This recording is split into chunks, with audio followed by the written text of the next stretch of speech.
Josoni. 10,000 Pine Points for being here first. You are the most important person here today. Zachary Lehoki. Am I first? Dung? Dung? You called me Dung? It's pronounced Doug. Past tense of dig. 5,000 Pine Points to you, even though you called me a piece of crap. Nick Nadimus. Doodly doo. You are third with 1,000 Pine Points. Who's here fourth? Moon Shoes, you're usually good. But today, I'm going to have to get Will Smith to slap you for being fourth. Speaking of Will Smith, I tell you, if you can't handle your emotions, if a bad joke causes you to, in public, in front of millions of people, in a formal event, to go up on stage and slap someone, you got problems. And it wasn't an act. Anybody who says it was an act, then if it was an act, he should definitely get the Oscar for that and not that other movie he did. No, I don't think it was an act. I think he initially laughed at the joke and looked over at his wife, and his wife said, and then he said, I got to defend my wife and my honor, her honor, or whatever. But no. If you can't control your emotions in that situation, then you're no better than the radical Muslims. That's what they do. You offended my Quran. I'm going to chop your head off. Right? This is like, we need to practice. All of us need to practice basically being offended and just going like Kramer from Seinfeld. Serenity now. Like that nothing can hurt you. And you can even be selfish with that goal, because if you can get to that point in your life, you become invincible. Right? Now, unless they actually take a sword and start, coming at you. But just sound waves hitting your eardrums. This is the problem with conservative Christianity as well. Like it's like, no, this is my precious Jesus. You can't say this. You're mocking me. Mock, attack. No, get stronger. Instead of asking people to be more polite, which I'm not against, ask yourself to become stronger. Yeah, Chris Rock. I was trying to put myself in Chris Rock's shoes, because that's what I do. Like I pretend to be a black man. Often. No. Oh, hang on. Jesus just texted me. Good luck on the live stream today. Wishing you all the best. Love you, Doug. Love you, Doug. Jesus / Yahweh / Holy Spirit / burning bush / dark cloud. Oh boy, he has a lot of AKAs. Well, that's nice of Jesus to text me here. By the way, this is a call-in show today where anybody can call in, but I'm going to set a timer. Like I'm going to take my phone and set a timer. And you're not guaranteed more than 5 minutes. I don't care who you are. I don't care if I even like you. If you come on, know what you want to ask or say. And if it's interesting, then I will ask Satan in the corner if you can stay longer. And if Satan says yes, you can stay longer because he's my boss. But if you're not interesting, and if you're just blah, blah, blah, blah, I don't care if you're an atheist or a preacher, pastor. I'll give you your 5 minutes and that's it.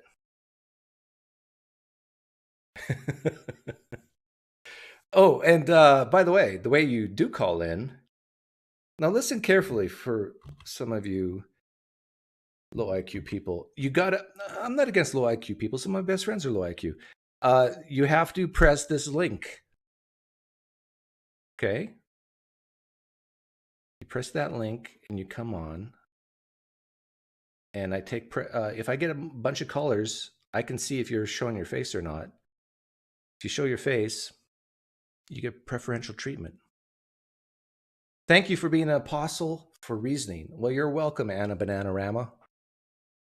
Somebody has to.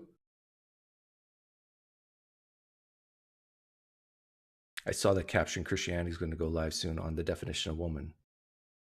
That should be fun.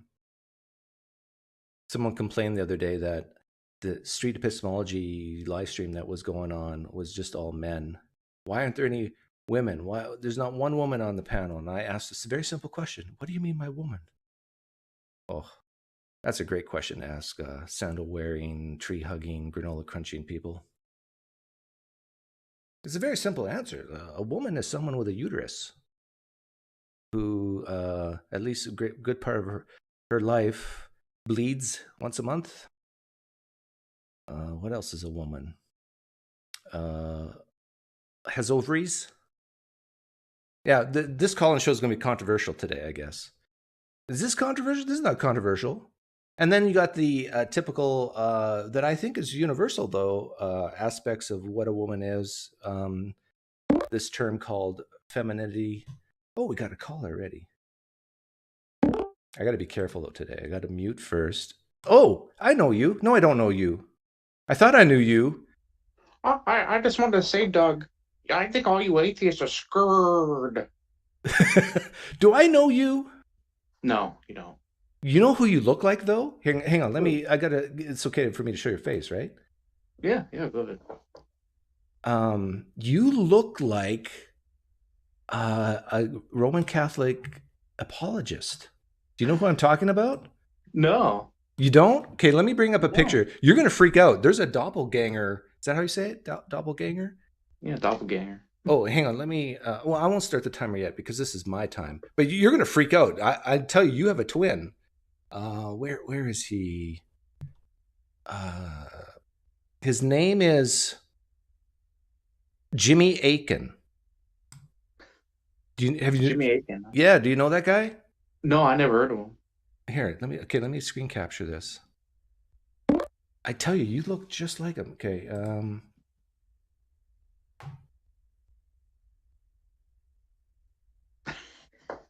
isn't that you? That's you, right? That's a good one. Oh, that's a good one. Yeah, you got a cowboy hat in the house? No, I don't. Oh, are you Roman Catholic by any chance? No. Oh, you're an atheist because your name is Rambo. You have to be an atheist with that name because you kill people. Okay, so timer starts now. What do you want to talk about? So about Will Smith. Okay. When do you think it is okay to use violence? Only when someone else's life is on the line. But I was raised Mennonite, so I got like issues with violence. It was born and bred in me. But yeah, about the Mennonites, I don't think you know what a Mennonite is. Because you keep saying they're the ones that don't use electricity. No, I do not say that. I joke around. You're like, some Mennonites don't. That's true. Like the old colony Mennonites, some of them don't use electricity, but that's mostly the Amish. And the Amish and the Mennonites have things in common. Yeah, because I'm near Amish country. Okay. And the Mennonites are the ones that drive cars and wear jeans. Yeah, the Mennonites I grew up around, they had the most expensive trucks and tractors and toys. I don't know what you crazy people do in Canada. I don't know what goes on there. Yeah, but getting back to Will Smith, so are you saying that what Will Smith did was okay? No, but I was just curious where you drew the line. Yeah, like because that's kind of the broader debate of like when is it okay to defend your woman in any way? You know. No, if someone were to say the most nastiest things about my own wife, I don't think I would ever strike them. Now, I say that easily now here because it's not happening, right? And who knows if it actually happened. But now, if they were to come at my wife or my children, I would probably instinctively defend. I think we evolved this way. Oh, yeah. So yeah, I was just curious what your opinion was on it. Yeah. I think just that's sort of the broader debate. It's a bad precedent to set that one uses violence whenever they hear things they don't like. Hear things, sound waves hitting your eardrums. Yeah. Yeah. No, I agree with you. I was just curious what you thought, about violence and words. Is that it? Yeah, I guess so. Okay. You weren't getting anyone, so I figured Well, I got 2 more people now, and you did that in 2 minutes, so good job. Okay, thank you. See you, Doug. Bye. You're screwed. Oh, both of them are showing their face, and they both look new. I don't know who was here first. Let me, just in case. How do you say your name?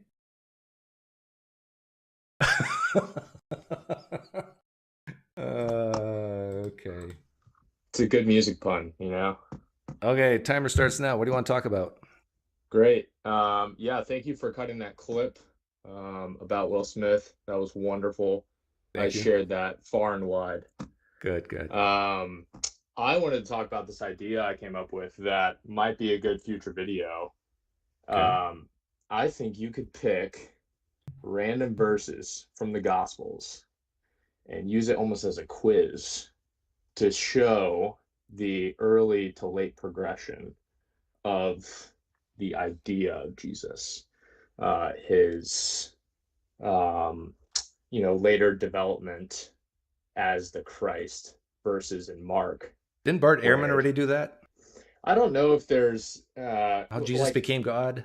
Oh, definitely, but I think you could turn it into almost a game show, if that makes sense, you know? Say, Yeah. hey, where does this verse come from? Take your pick out of the four Gospels. Could be kind of fun. Yeah. Yeah, you're talking about how Jesus became God maybe at the baptism in Mark, and then Matthew and Luke, he became God at birth because it's a virgin birth. And then in John, he always was God. But then if you back up to Paul, he, well, even in John, it's not clear if Jesus is actually Yahweh. I don't think John is even saying that. And Paul's not saying that either. Exactly, but I think there's definitely a development that you could show, and even Christians, I think if you listen to it, they would have some fun playing around with it, but it would stir some ideas in their mind. But right? what you're suggesting will take a lot of work. It would, which is why I didn't want to develop it, but I figured I'd say the idea. Yeah, and this is not my job. I got a real job, not like all these apologists who. Hey, same here. Yeah. Anything else you want to talk about? No, just thank you for all your work, and you're one of my disciples now, or I'm one of your disciples. I'm a disciple of Jesus. Yeah, that's right, Jesus. Jesus, yeah. Okay, well, take care, Jesus. All right, thanks, Pine. Oh, you guys are good. You're like, that was also 2 minutes, a little over. Okay, gotta mute. And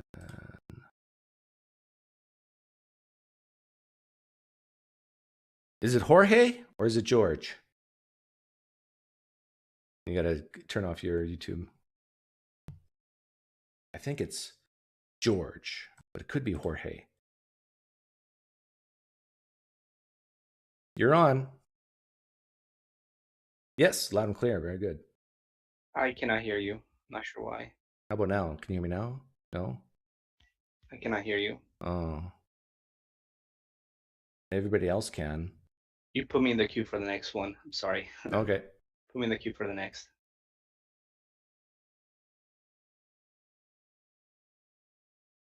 The Apostles of Deconstruction. Apologists, Shannon Q, PineCreek, Telltale.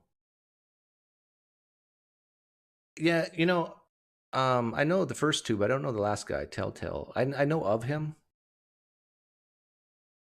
I see he gets a lot of views, way more than I do, but I don't see the fascination about him. I guess he picks on more low-hanging fruit than I do. Is that true? I don't know. If it's an atheist, cut him off. We want to see Doug. Well, yeah, it's open to Christians, to Muslims, the Muslim apologist. Let's see here. You were here, but now you're gone.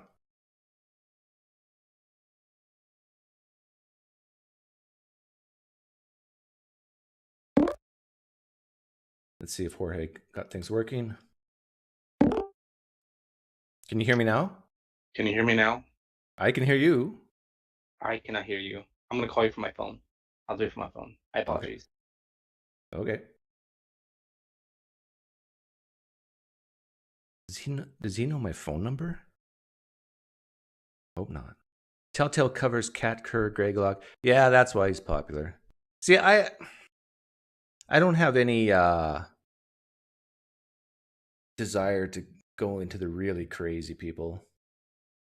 But really, is Sean McDowell less crazy than Greg Locke? Yeah, I guess so. But not really. Debating Eric Hernandez today. Hey, Danny, what time? but it might get a little philosophically. No, good luck. You got to listen fast because he talks super fast. The room's open. Anybody can call in. Yeah, Danny, what time does it start? And it's on the soul, right? Because that's Eric Hernandez's favorite apologetic to prove God exists, that souls exist, therefore God exists, right? Which is, I don't see the connection. A soul could exist in some way, in the immaterial, whatever that means, realm, a different realm of existence that's within us, but still not his God, of course. You're still laughing at that Will Smith skit you did? You know, I'm noticing a lot of people, I'm sure I was the first one to do that. I'm not 100% sure, but a lot of other people have been doing videos like that too. Alex M. Can you hear me, Alex? I can hear you. Oh, okay. Excellent. So time starts now. What do you want to talk about? I just wanted to respond to a question you had the other day about Catholics who are in rebellion against the Pope. I talked about Catholics being in rebellion against the Pope? Yes. I don't remember that.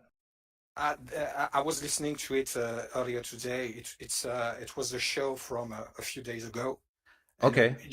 Just a question you had because you thought it was crazy that Catholics follow the Pope, what he says. Okay. And yes, actually they are. They're all crazy, or they do follow the Pope? Most Catholics do, but there are Catholics who do not. Okay, and what are you? What I am? Yeah, are you a Catholic who doesn't? As a Frenchman, I am a cultural Catholic, but I'm not a believer. Okay. So I'm an atheist. But there is a movement within the church. I don't know if these people are many, but it's called Sédévacantism. And these people basically consider that the Pope, since the Second Vatican Council, 1962, they consider that the popes are not legitimate because the doctrinal changes that followed after this council, they consider it is too far away from the true Catholic doctrine. So how would this type of Catholic be different than, let's say, a Protestant if they deny the papacy? I guess they still consider themselves as Catholics. They're just waiting for a true Pope to come back. A true Pope to come back? I guess. Huh. A Pope a Pope who would rule the Second Vatican Council, rule it out, basically. So there's certain Catholics out there who believe that not only is Christ, they're waiting for Christ's return, but they're also waiting for a real Pope as well? Something like that, yes. That's strange. How long have you been an atheist? I never really was a believer, actually. When I was a child, my mother, at some point, even though I was in a family that was not very religious, even not religious at all of a sudden she wanted to to send me to we have religion classes for children, and one day she wanted to send me there, and I said no. I was 11 or something like that, because I didn't see a point in going there. And so at that time I was already pretty much an atheist in some sense. But the relationship that the people in France, and I guess in other countries, European and elsewhere, I guess, is not the same towards Christianity. Yeah. I guess there are a lot of people who would describe themselves as Catholics because that is their culture, but they don't really believe, or they believe in something, but they don't really know what. I guess there are many people who would be deists, actually. Deists. Yes. Yeah. But Catholics, in the sense that you must believe everything that is told to you, the resurrection of the Christ, the Virgin Mary, etc. No, I don't think that there are a lot of people who follow that. Okay. And those who do are frowned upon. Actually, they are called extremists in a way. Oh, really? So a real Yes. Catholic is an extremist. Yes, real Catholics are called traditionalists, and they are not. People don't see them with benevolence. Okay. Well, you got 27 seconds left. What's anything else you want to say or ask quickly? No, I just wanted to say I wanted to call for some time because I've been following you a lot lately, and since it was an open show today, I thought, hey, why not? Okay. Well, yeah. Thanks for calling in. No problem. Take care. We got Mitch.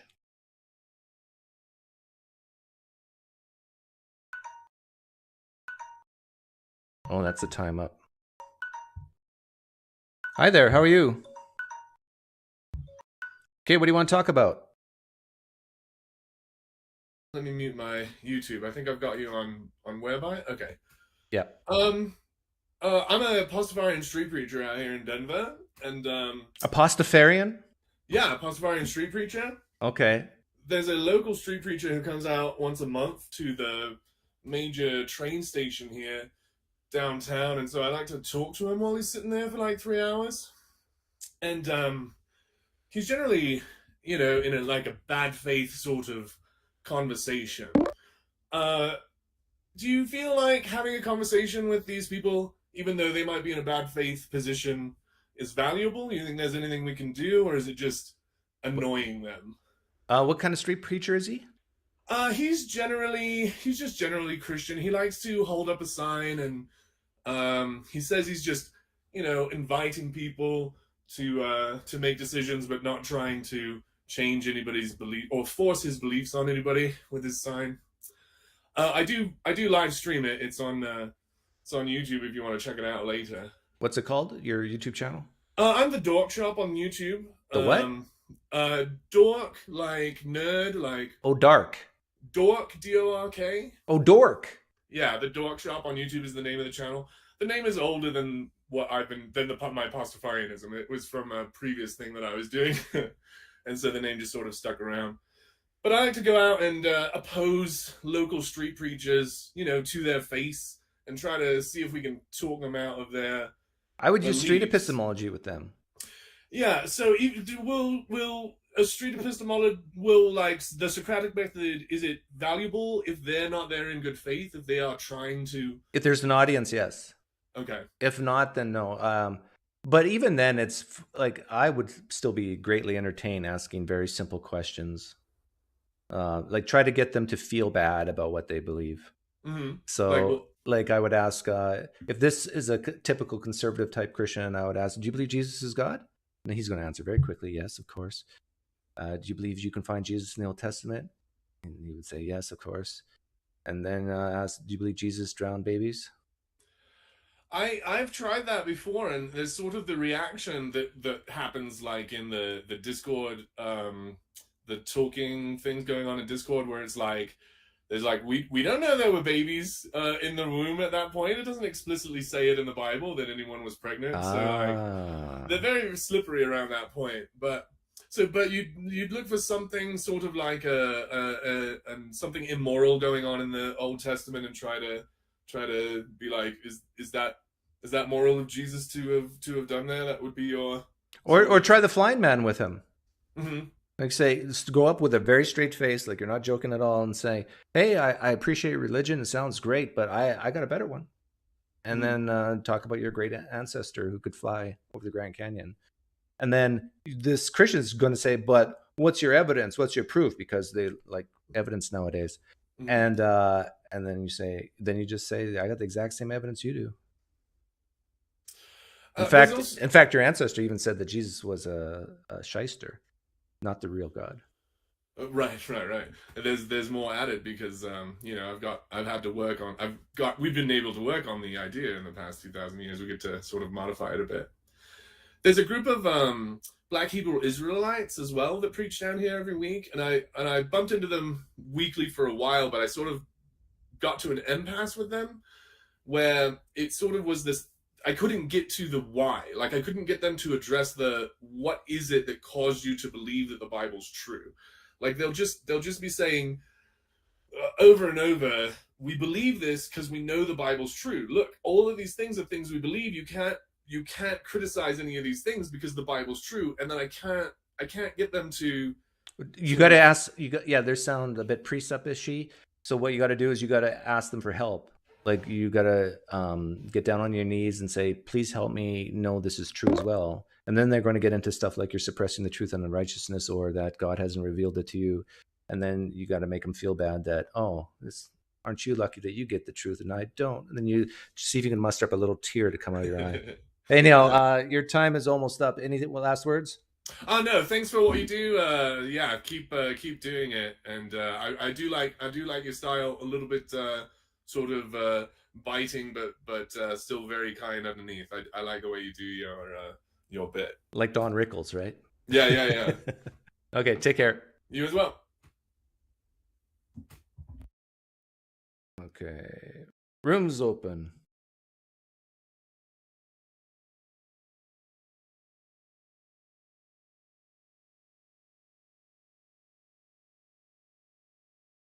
Never seen Raised by Wolves. That's on HBO, right?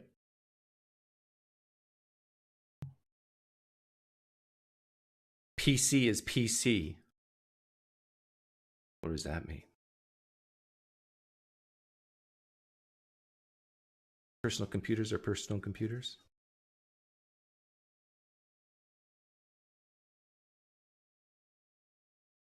Well, we've had a lot of atheists call in. Pastors, preachers. I would just love it. Imams. I'd love it if you guys called in.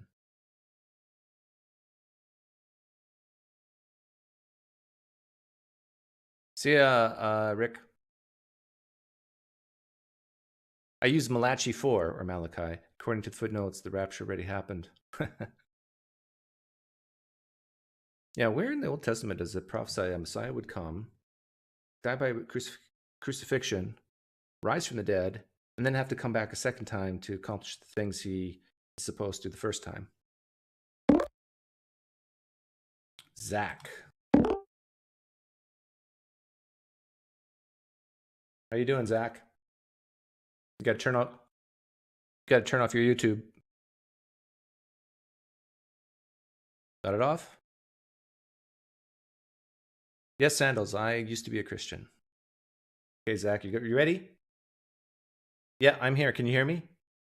Yeah. Okay. I can hear you, yes. What do you want to talk about? Well, I kind of missed almost half of the show. We just started. First of all, I want to say hi. Oh, all right. I want to say hi to you and to the viewers out there. And I am a Muslim. Oh, good. So I know you're just asking for Muslims and Christians out there. No, I'm asking for anyone. Even atheists can call in today. Yeah, there's a lot of atheists out there. And I just have a lot of questions for atheists. Okay, shoot. I mean, not literally. Yeah. Sorry, bad Muslim joke. But I know you're better than Will Smith. You're not going to come up here and slap me, right? So somehow I think that is kind of staged, but I don't know. No, I think it's real. Yeah, I would bet money that it's real. Okay. But anyhow, what's your questions for atheists? My question is, did they become an atheist after not having any connections with Christianity? Did they become an atheist after not having any? There's too many negatives in there. Don't say negatives. It could be because of culture. Oh, you're basically asking what is the real reason they're an atheist? Is it because they're Yes, angry at Christianity or something else, right? not angry. I wouldn't say angry. You know how Muslims are, there are more Muslims to come than more Christians to come in the future, Yeah, because of basically. reproduction. Not just reproduction. We have a lot of what do you call Christian brothers who are not Christians anymore, who became Muslims, Muslim reverts. Yeah, but you got a lot of deconverts as well. I don't know the stats on it, but my guess is it's probably a wash. So the ones that come in, there's offset the ones that go out. At least, Oh, I bet that the deconverts are bigger than the converts, especially in the Western world. If they're and desperate, then somehow I think that they're all going back in the days how they used to be, like Valhalla beliefs kind of thing. not sure what you're getting at. But any other questions for atheists? Like my answer to that is I became an atheist because I tried to let go of my neediness. I viewed things as objectively as I could, and I came to the conclusion that the evidence for Christianity and theism in general, specific theisms that I knew of, were not sufficient to believe any of their major claims. So if I assume that you were a, what do you call it, a Catholic Christian, Mm-hmm. most of Catholic Christians become atheists. No, not most, a lot, but I wouldn't say most. It's not that bad yet for them. Okay. Yeah, so that was my question. I didn't add the word Catholic, but most of my Catholic friends were turning to atheist or leaving their Christianity. Yeah. And that's what I wanted to find out. If maybe you can help me out with that. I think it depends on what country you're in. In the United States, I don't know what the numbers are, like how much of it is deconversion and how much they were just raised atheists and never found any religion convincing and they just stayed atheists. I have maybe one suggestion to it. I don't know if it's a fact or not. It is probably that here in the West, the church and the state are apart from each other. You're right. So that's why we have so many people who do not practice their orthodox, their ways of Christianity. Yeah, it's and if they do, it's out of their own free will. They're not forced to, right? By the state. I mean, yeah, either way, they won't be forced to. Do you think there should be separation between church and state? Never. And why do you think that? Because then you would have so many people who would leave their beliefs and their ways. Well, wait a minute. You're saying that there should not be separation of church and state. I'm going to have to hit the cancel. Your time's up, but Satan says it's okay for me to continue to talk to you. Go ahead. It's okay. You're saying I that have so many questions as a Muslim, you have no idea. Okay. So you're saying that there should not be separation between church and state, that the church and state should be one, because if it's not, people will leave their religion. They would, yes. Because then some unorthodox way would come into their heart. I don't know if that makes sense. But you're Probably saying you're saying people should be forced to follow their religion. No, not forced.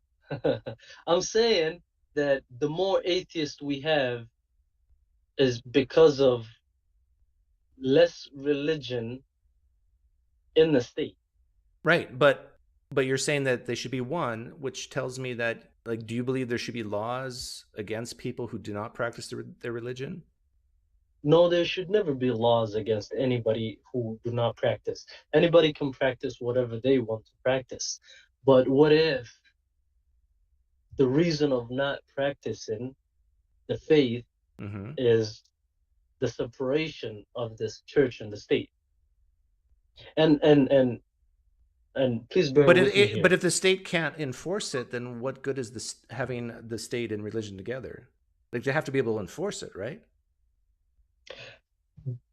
Okay, I do not follow the Russians or the Russian way, but in that region of area of the world, I think they have the church and the state together, and there's more Christianity in that side and more atheists in the Western world. I don't know if that's a what fact. about the Saudi Arabian way? Do you like that way, or the Oh no, Pakistani hell way? no. Hell no. The Saudi Arabian way is the worst way of any kind. But don't they keep church and state kind of together? They The keep state it being together, but not in the way that it should be. They have it in politics way. Okay, tell me Just the to way it keep the should money be going. done to have state and church together. How should it be Okay, done? so the first constitution that ever was written was the one in Medina, like when Prophet Muhammad, peace be upon him, fled from Mecca to Medina. And that constitution was made with the non-Jews, the Jews, and the Muslims, the welcoming of the Prophet. That was the first constitution. Yeah, and, but and, how and should it be the done? second largest, well, constitution. Okay, but what should be in the Constitution to keep church and state together? What sort of things should be in the Constitution? That's a trick one. Like, should it say you should pray to Allah 5 times a day, and if you don't, you'd be fined, go to jail? I mean, praying to Allah and what do you call it, a constitution or even what do you call a church or a mosque has nothing to do. Praying to Allah comes from the Quran. It doesn't come from the state. So it's the same as for Christianity. They pray to their Lord. I'm still not understanding or hearing any specific what this looks like when church and state are together. What does that exactly mean to you? Like I came up with that. All right, so sorry if I confused the shit out of you. And I'm sorry for my language. My phone is about to die too. My mom says shit all the time. The reason why I asked that is most of my friends are what do you call Catholic, and if I ask their background, most of them, 99.9% of them, were Catholic. Mm-hmm. So then I assumed that this branch of Christianity, the Catholic, is doing something that maybe is not allowed in the Orthodox Christianity way, the actual Christianity, like Christianity way. Yeah. That's what that was my question. So, and you're thinking that there has to be some type of governance in order to keep people from leaving their belief system. Anybody can leave their belief system. I've seen Muslims who did, and I don't think they should be fined or killed or punished for their actions. Everybody at the end of the day will grow up and have a mind of their own. Okay. But then we do have that culture of what do you call of religion. Okay, let's shift gears a little bit. Is it bad to become an atheist? Somehow I think so. Why? Somehow, I'm not sure, but somehow I do think so. As a Muslim, I know in the Islamic way, but then I don't have an answer for an atheist brother. I'm lost in a way, but at the same time. So you kind of think it's bad to be an atheist, but you can't articulate why. But you would say it's bad to be a Muslim and then leave Islam and become an atheist. Well, that's the worst. Why is that bad? Because in Islam, we do believe that Islam is the last revelation or the last. We believe Muhammad is the last prophet. So is Jesus was not the last prophet, and we do believe in the second coming of Jesus. Yeah, okay, but listen to my question carefully. Why is it bad to be a Muslim and become an atheist? Because then you deny the existence of a creator. Okay, why is it bad to deny the existence of a creator? Then you have no way of knowing that you exist as we speak today. No, you can look in the mirror. Why is it bad to Then leave Islam, deny the existence of a creator? I mean, I don't have an answer for you, but if you think that, what do you call that, you do not exist, but yet exist at the same time, it would not make sense to a 5-year-old. No, but a God could exist, and it's not the God of Islam. Yes, isn't that possible? The God of Islam or the God of Christianity or the God of Judea is the same God. It's Okay, just their I'm not talking about interpretation them. of Let's God is imagine a different. God that exists, that looks at the Bible, the Quran, and everything, and the Torah, and says, "This is crap," and that has nothing to do with me. I'm the creator of the universe, and these guys are saying this Yahweh guy did it. No, it was me. So let's say a Muslim comes to this realization that the Torah, the Quran, the New Testament, it's all crap, but still believes in a creator God. So he leaves Islam, or she. Why is that bad? He will never leave Islam if he knows there's a creator. No, He would he does think there's a creator, but he looks at the Quran and he sees problems with it. And he says, there's no way this is from a creator God. There's no way Muhammad's his prophet. I'm out. Why is that bad? That would be his choice. I know, but you said it is the worst thing to be a Muslim and then leave Islam. And I'm asking you why. I said that because, in my faith, we have to stay firm and Why? and defend, Why do you have to stay firm? right? I don't know. I do not have the words. I really want to answer, but I do not have the words. I'm not a sheikh or imam, right? I am. What's your guess? Why is it bad to because not stand firm? We believe. My phone is about to die, but we believe, right? We believe. Well, actually, I'll be honest with you. We don't just believe what Muhammad said or peace be upon him, or Jesus said or Moses said. Our identity goes all the way back to Adam. So when we talk, we don't just bring up Jesus, Moses, and Muhammad. We have to connect all the way back to the first day we began. Zach, I understand all this, but this doesn't answer my question. You're saying stuff has nothing to do with my question. My question is, why is it bad to leave Islam? Why is it bad to not stand firm in Islam? Why is it bad to become? But then you deny a creator. No, I just gave you an example of someone who believes in a creator. That's not not Allah. And I just gave you an example of someone who denies that the Quran has anything to do with the creator God, denies that Muhammad is his prophet. What about the Indians? What about the Indians or the Hindus? They don't believe in Allah. Yeah, so let's say. But then they believe cows to be their creators. But my question is something that could go. Now, Zach, listen to my question. Why is it bad to be a Muslim and become one of these other people that you just described? Because they're non-believers. It's totally someone because they're non-believers in Islam. It's bad to leave Islam because you're a non-believer in Islam. You become a non-believer. No, they believe in a creator God, just not the Allah one. The Allah one is the same as a Christianity. It's the same as Zach, Judea. They call it Yahweh or Elohim. It's the same. They might have a different language of interpretation, but it's actually the same. Did you hear? Are you hearing what I'm saying? I'm saying this person denies that Allah, the Quran, and Muhammad have anything to do with the Creator God. They leave Islam, and it's a very simple question: why is that bad? They become pagans. Why is becoming a pagan bad? They don't believe in a oneness of Creator. They believe in whatever else. Why is they believe in the satanic world? Why is not believing in the one that's creator bad?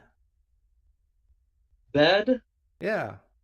Well, that's how you end up hell if you believe. There you go. You see how long that took you? And you're just as bad as the Christians, Zach. They don't like to say the word hell. No, I'm not as bad as the Christians. I asked this question 10 minutes ago, and that's all you have to say. Because, Doug, if you're a Muslim and you leave Islam, you're going to hell. No, That's all I'll you be had to honest say. with you. No, I'll be honest with you because I do not want to include or conclude everything to heaven and hell. There has to Why be an not? understanding. Why not? Because heaven and hell is for people who believe in one God. Not people Why who can't you don't just believe admit or have right, nothing to do with. Zach, Huh? why couldn't you just admit right from the very get-go when I asked the question, why is it bad to leave Islam and become an atheist? Why couldn't you just say, Doug, because then they go to hell and that's bad? And I would have said, you're right. And we wouldn't have wasted the last 10 minutes. We wouldn't have wasted because I did not want to go all the way to hell right away. Why? Why not? Are you ashamed? I am not ashamed of anything. Okay, then what was preventing you? I do not want to go. Look, I don't, and I said it. I do not want to right away go to conclusion to go to hell. First, I gotta understand why this person believes what they believe. But if someone asks you a direct question, right? Why is it bad to be a Muslim, leave Islam, and become an atheist?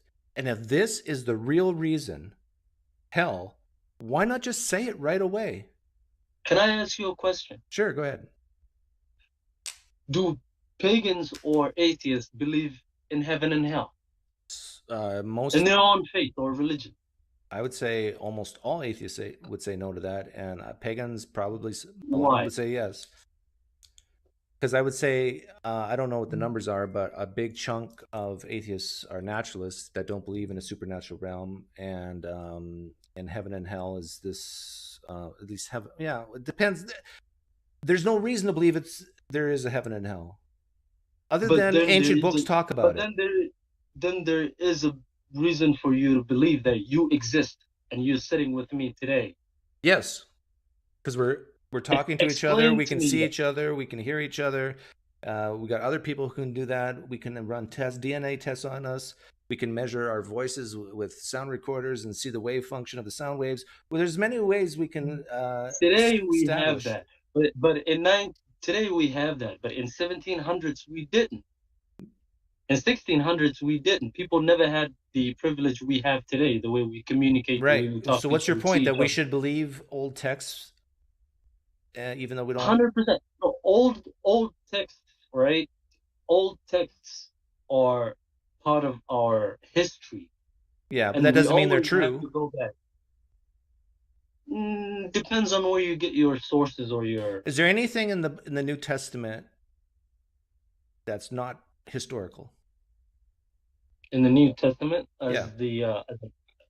I'm not a Christian. Do you believe there's anything in the New Testament that's not historical? Most of the New Testament is not historical. Do you believe there's anything in the Torah? Do you believe there's anything in the Torah that's not historical? They changed it, man. Nothing what they have is true other than.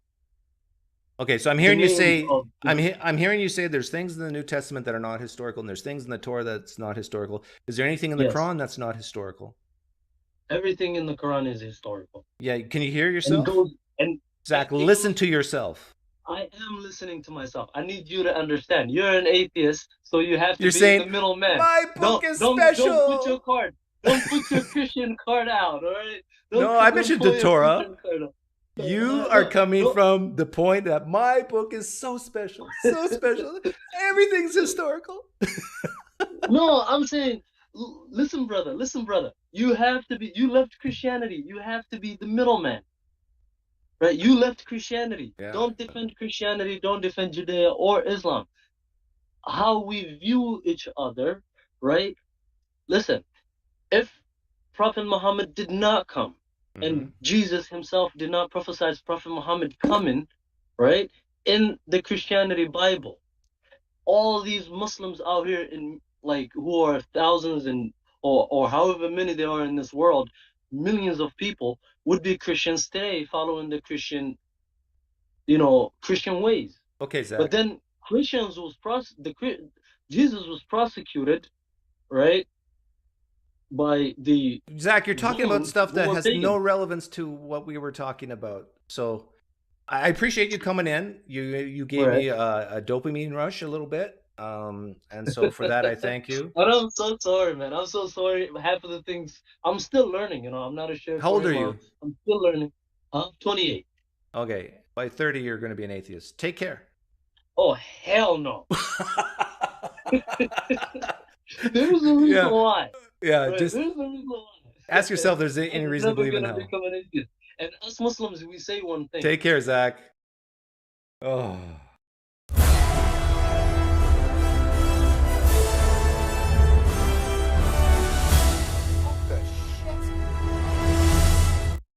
Okay, who else do we got here?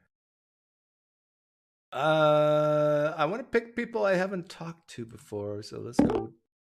Maybe I've talked to the Friendly Muslim before.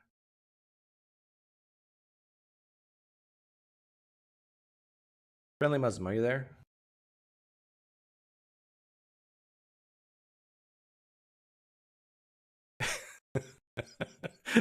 In 2 years, you'll be an atheist. Hell no. Yes, you're live.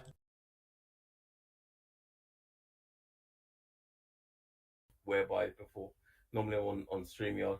Oh, how are you? Good, thanks. We have never talked before, right? I don't think so. I commented on we've interacted on Derek's MythVision podcast. You're on there, and I made a comment, and the comment was, "Thank you for making that turning the tables David Wood video that you did, where you mimicked him from the Muslim perspective. Legendary stuff. So that brought my allegiance to you forever. Atheist, not atheist, whatever it was. That was classic. I was like, I wish we could hire him on an hourly basis to represent the Muslims once in a while. But I had a question. I was having a discussion with an ex-Muslim, and so I'd like your input on this.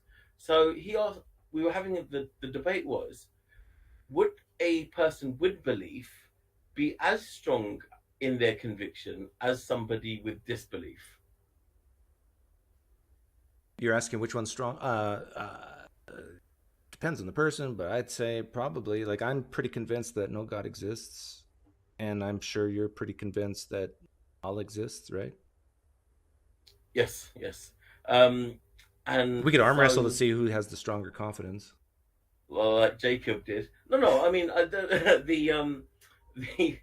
the premise is there any way of measuring who would be more of a danger in terms of their convictions? Because he was arguing that an atheist and their convictions would be nowhere as dangerous as, say, a believing person with conviction, in general terms. And I didn't buy that. I said I thought they were always equal. Okay, what's the conviction of an atheist? Oh, okay, yeah. No, sorry. Because that's what you have to ask, right? Yeah, no. So the premise would be, let's just say that literally what the last chapter on the line called. So all atheists. So for example, for the atheists, they'd be like, all people with religion are a danger, and we need to eradicate religion and their belief systems, and possibly anybody that believes in their belief systems, and that is their firm belief. And compared to a Muslim, well, that has nothing to do with atheism. No, sorry, not atheism, or just someone who doesn't believe. I think the main question is conviction. Right. What's the conviction of an atheist? Maybe atheist was the wrong term. I'll take that back. I'll take that term back. Okay. So it would be two individuals, one person that believed in God and one person that didn't. This is the example. Okay. So I don't want to label that. But he argued that someone that believed in God. So we both have the same conviction of each other. Right, I understand the question. The question is, you got two people. One person has a conviction that God exists, the other one doesn't. And you're saying, and the question is arising, which person is more dangerous in society, right? They both believe the other one should be wiped out because of their beliefs, basically, or disbelief. Well, that's a new monkey wrench in the things. So they both believe that the whole world should be, the people unlike them should be wiped out? Yeah. And what's your question now? So then the question is, who would be more dangerous? The one with the more military might. That's the answer. Yeah, so it would never boil down. Oh, okay. Isn't that simple? No. I mean, that's why you are you and I'm me, and that's why I just thought about it and just because someone believed in God didn't make them more dangerous if they believed that the other side had to be wiped out. So yeah, I was trying. Who do you think's more? Let me ask you this: who do you think's more dangerous? Very conservative, radical Muslims, or atheists? A danger to societies. Oh, radical Muslims. Yeah, for sure. There you go. So I think you've kind of answered your own question then. Yeah, no, I was good with that. I was all right with it. I just thought that someone from the side of not believing. If you could take everyone in ISIS and convert them to atheism, would you? I would actually make sure that they were.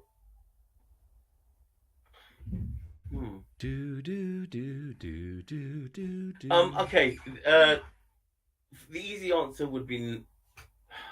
See, the problem is, are ISIS Muslim though? That's the whole thing, because I didn't say Muslim. I said if you could take everybody in ISIS they're not atheists. You agreed? Yeah, no, they claim to be Muslim. Right. But whether they're good Muslims, bad Muslims, doesn't matter. They believe in God. My question is this: if you could convert every single ISIS member into an atheist, would you? I'll give you 10 seconds to think about it. Then I want to lean yes or lean no. I'll lean yes. Yay!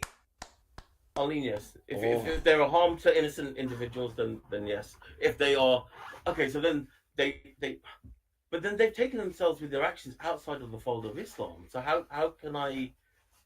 Is God their only belief, or do you think that they are solely driven by God?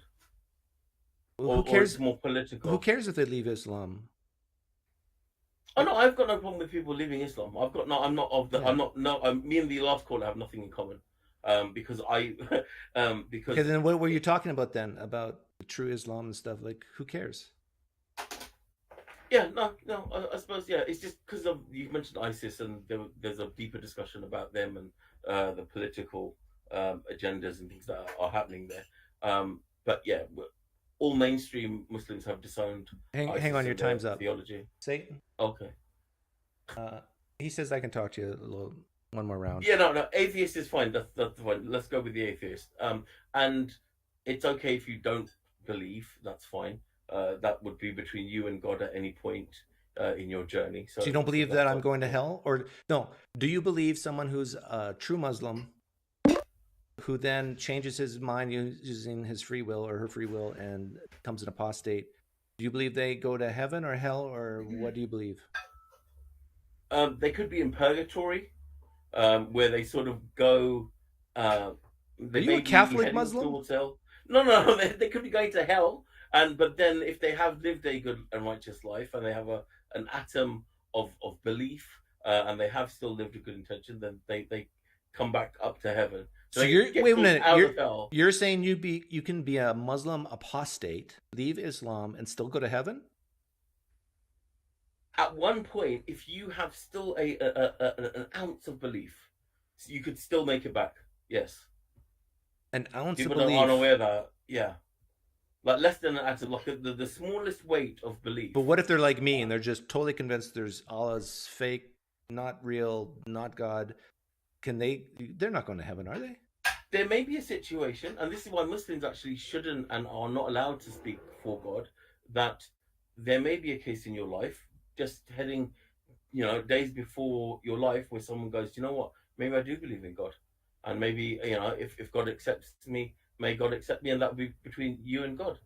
Yeah, but they have to. That's the problem. Still believe. Muslims cannot and shouldn't. The difference between a Christian, Christians tell me I'm going to burn in hell every day. It's like, hi, morning, you will burn in hell. Okay, great. And that's fine. But Muslims are not allowed to say that people. Why are you a Muslim? Hell. Why am I Muslim? I was born a Muslim. I do have Christian, Catholic, and both sets of. Oh, see, I heard that. I was right when I said Catholic Muslim. In my family, so the creed was to respect everybody and never get into the whole, religious divide, and just respect everybody. So I've grown up with having respect for all faiths and all beliefs. What? So, yeah. Is Christianity Jesus God? Oh, absolutely not. But that's based on research. That would be based on the Okay, Trinity. do you respect how a it's developed. belief from a person who says Jesus is indeed God? They are entitled to that belief. They've been misguided. No, but do maybe. you That's fine. respect that belief? Yeah. Not Oh no, I them. don't respect. Do I respect that belief as a Muslim? Wouldn't you say that's terrible? Do I respect it? Like the I belief don't itself. disrespect the belief that God has a son. Like you don't admire that belief. You think that belief is idolatry, right? They're worshiping a false god. That would be based on their scriptural basis. I didn't know how much. I need to teach you true Islam. Oh, okay. I need to just sort of. You sound like this. You sound like a Hindu who's pluralistic and just all faiths are great. But no. If Islam is true, if Allah is the one true God, then you should look down upon people who say Jesus is God. You should say that is idolatry, that is sin, that is evil. The Muslims are applauding me right now in Hamza's den. They're listening in. They can hear me. Oh no, but yeah, there are ways of rephrasing things, and our Prophet, peace and blessing be upon him, did say to treat people with grace and speak to them in a way that's best. So for me, I take that on board as speaking to people in a way that's best. So if I do come across a Christian and they are willing to engage, I'll say that this is why we believe what we believe. Right, but in your brain, in your thoughts, you're thinking, "Oh, this person's going to hell." No, not me personally. No, why? You sound like a really nice guy who cares about that person. Absolutely, we should do as Muslims, as humans, we should do. Yeah. It actually, within our text, it does allow for this. It's just you get a bit, like my friend before, he's still seeking his knowledge, and when he gets a bit deeper into things, he'll realize that the best way was actually to engage people on a way that is best with grace. Yeah, and I agree. And and knowledge. Street epistemology is a good method. Where are you from? UK. You're from the UK, okay. And I'm familiar with Hamza Den and all the guys. I'm not, they're around the corner, as we would say. When I asked you why are you a Muslim, you said you were born into it. Do you think that's a good reason to be a Muslim? Oh no. So further on, so then I gave the disclaimer that obviously I've got different parts of, so that's why I have a respect for everybody. I know, but that has nothing to do with why you're a Muslim. So why are you a Muslim? Reevaluating it now, I'm a Muslim because this is the religion for me. It suits my belief system compared to other religions, and I've only done the 4. I'm looking into Hinduism also. So you're a Muslim for practical reasons. It helps you. I'm a man that believes in God. I realized that the Christianity also, if there was someone that believed in God and they were educated on the fundamentals of what happened within Christianity and history, and they still believe that Do you believe the core tenets of Islam are true? I've been believing in a God, and there were messengers sent to us to guide us in life, and the pillars of Islam in giving charity, praying. But do you believe that when Muhammad actually heard from the creator God named Allah, and at least part of it was through an angel named Gabriel, that he heard words from an angel? Do you believe that actually happened in history? I believe there is an account of him having that revelation. That's not what I asked. Yes. Do you believe that actually happened in history? I believe an entity that he has identified as Angel Gabriel has provided him with information. You believe that actually happened? That if you and I had a time machine, we could go back and we could video record an angel talking to Muhammad? Well, an entity. I mean, we might call it an angel. Okay, now let me ask you this: why do you believe that is true? I believe in God, and out of the 4 religions, I believe this theology suits me in my belief. Okay, now let's review. I asked you, why do you believe an angel or spiritual entity actually talked to Muhammad in a cave? And your answer was, I believe in God, and this religion works for me. Yeah, and the theology of the revelation that has come down to him. There could be a different God, and there could be other religions that work for you. I'm asking you a very specific question. Why do you believe that claim actually happened in history? Why do I think that that particular claim happened in history? I suppose faith would be the more than anything else would be faith. And what do you mean by faith when you say that? Well, faith that, you know, my prophet was telling the truth in what he has revealed. No, but what do you define faith for me, please? A belief in something I haven't yet seen. Okay. So you believe that a spiritual entity actually talked the words of Allah to Muhammad in a cave because you believe it? Because I believe it's possible. It's possible that there's a green Volkswagen on the other dark side of the moon. Do you believe that? Absolutely. There could be a possibility that there is something on the moon that we are not aware of. Yeah. But you don't believe there's a green Volkswagen on the dark side of the moon, do you? I believe there is a possibility. Right, but you don't believe there is a green Volkswagen on the other side of the moon? Not right now. No. So, I haven't seen. So let's get rid of what's possible stuff. I'm asking you why you. But why? Why do I have to limit my knowledge? Why do I have to limit? No. Interesting question. Because there's so many things that are possible, but you don't believe. So when I asked you why do you believe that a spiritual entity actually talked the words of Allah to Muhammad in a cave, you said it was, well, it's possible. But there's many things you don't believe that. There's many possible things that you don't believe. So why do you believe this one?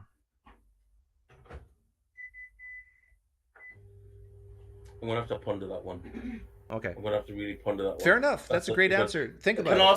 Can I ask you one question? Yeah. If there was a perfect God and a perfect creator, what attributes would they have for you? That's a good question. What attributes? Perfect God, a perfect creator. One that's not needy. One that wouldn't create. One that wouldn't create. An attribute of this perfect God would be no need to create anything, and therefore we wouldn't exist. Wow, that's deep. I need to ponder that one as well. You didn't call into a shallow channel. No, this is you're good. I mean, iron, a sword sharpens a sword. So it's been educational and fun. So thank you very much for taking the time to speak to me. Okay. Yeah. Take care. Take care. Bye. Oh, perfect timing. That was 15 minutes that Satan allowed him.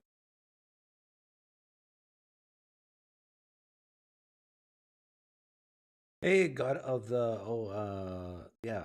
I'm gonna pass on you and Otangelo because I just talked to you guys recently. Have I talked to Martin? The name looks familiar, but not the face.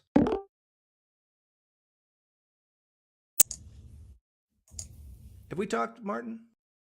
Yes, we've talked before. Yes, we have. Oh, okay. Yeah, but it was quite a time ago. Okay. I was wondering. You had that talk about the resurrection lately. Yeah. And wouldn't it be easier just to say, or maybe that people stay dead? Isn't it easier that people stay dead? Yeah, to say people stay dead. Yeah. I kind of. Are you talking about the debate I had with Trent Horn, for example? Yes. Yeah. It's a good point. I think I hinted towards that because I talked about how him and I are the same. We don't give these universal. We don't assume supernaturalism. We assume naturalism when we see things. But you're right. I don't think I actually said it just like that. But what they would say is, of course, that if there's a God, then it's possible that he could raise, right? Yeah. And then I would say, well, on what grounds do you, number one, think this God exists, and number two, that it would desire to raise a person from? And if they're a Christian, I can bring up the Old Testament. It seems like God's not in the habit of doing these things. It's not in his repertoire. So, yeah, it's a great argument. Yeah, but it's just you have to assume that there is some higher power. Yeah, and that even not only that, but the desires to raise people from the dead. Yeah, also. Yeah, but it seems to me that this is just, it makes sense to say, well, there is just no higher power. There's no proof for it. Well, then they're going to say, the ontological argument says otherwise. The fine-tuning argument says otherwise. Martin, how those arguments you tell just, very little. You just want to live in your sin, Martin. You just want to have coitus whenever you want, says Frank Turek. I mean, this is what they say after that. Yeah. I say just proof that there is a higher power. What proof would you need? I really don't know what would be a proof to me, because it would be some. I would just say I want to have miracles should happen on quite a regular basis. Yeah, I agree. And a miracle is something that is contrary the laws of nature, we know. If there is a creator God, wouldn't it be nice that he would be as apparent and knowable to us as you and I are talking right now? Now, of course, we could both be delusional, we could be in the Matrix, all this, give the philosophers all that crap if they wanted. But the fact is, in our properly basic beliefs, we believe that there's a natural world out there and that we're having a conversation. Wouldn't it be great if God was like that? But he isn't. Yeah, and it also claims to have a personal relation. Yeah. That's the crazy thing when I think about it, because then, well, what's personal about it? Well, if you read the Bible, that's not personal. Right. That's why I like the question I ask Christians sometimes. Would you rather spend an hour reading the Bible and praying, or spend an hour with Jesus at Starbucks in the actual flesh? Yeah. They hate that. A lot of them hate that question because it gets to the fact that there is this problem of divine hiddenness. Yeah. And also something else I was wondering, that in the materialistic world, it is more likely that a miracle is caused by an alien than by a god. Yeah, that's true. But Christians will laugh at that because, oh, you believe in aliens. No, I say it's more likely. Yeah, I know. But then Richard Dawkins said that, right? And he got laughed at by Christians and Muslims. Yeah. Well, yeah, but I don't know how you could tell that a miracle has happened. And multiple people should see or the same thing, and it should be something that is against the natural laws, you know. Yeah. And that's why I say every 3 months, God should do beforehand announce a miracle is going to happen on this date, and just cycle through all the countries of the world. Do that for till the sun dies out. Yeah. It's still repeatable, but not in the scientific sense. So it keeps the Christians, Muslims happy. But anyhow, your time's up, Martin. Thanks for calling in. Yeah. Am I pronouncing your name right? Not Martin? Completely, but yeah, good enough. Martijn. Martijn. Martijn. Yeah, Martijn. It's Dutch. Yeah. Oh, okay. I got Dutch roots in me too. So take care. German roots. What did roots? Have German roots, didn't you? I have Dutch, German, and Prussian roots. Okay. Yeah. You can see it in the face, right? Take care. Okay. Bye. Bye. Okay, you two were just on here recently, so you only get 1 minute.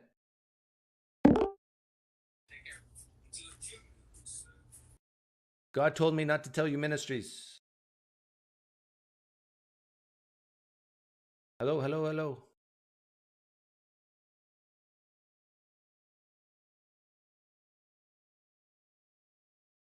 Do that last time. How you doing? I'm good. Thank you for letting me on again. Okay, since we recently just talked, I'm only going to give you a minute. Is that all right? That's fine. I only need a couple seconds. Okay. I want to apologize for the question I asked last time because I know that probably went just way too far. Oh, no, about my About your wife? wife. No, that was Yeah, fine. yeah. No, no need to Okay. apologize. Yeah. Okay. Also, one more thing. Could you please critique some videos of Marcus Rogers? Do you know who that is?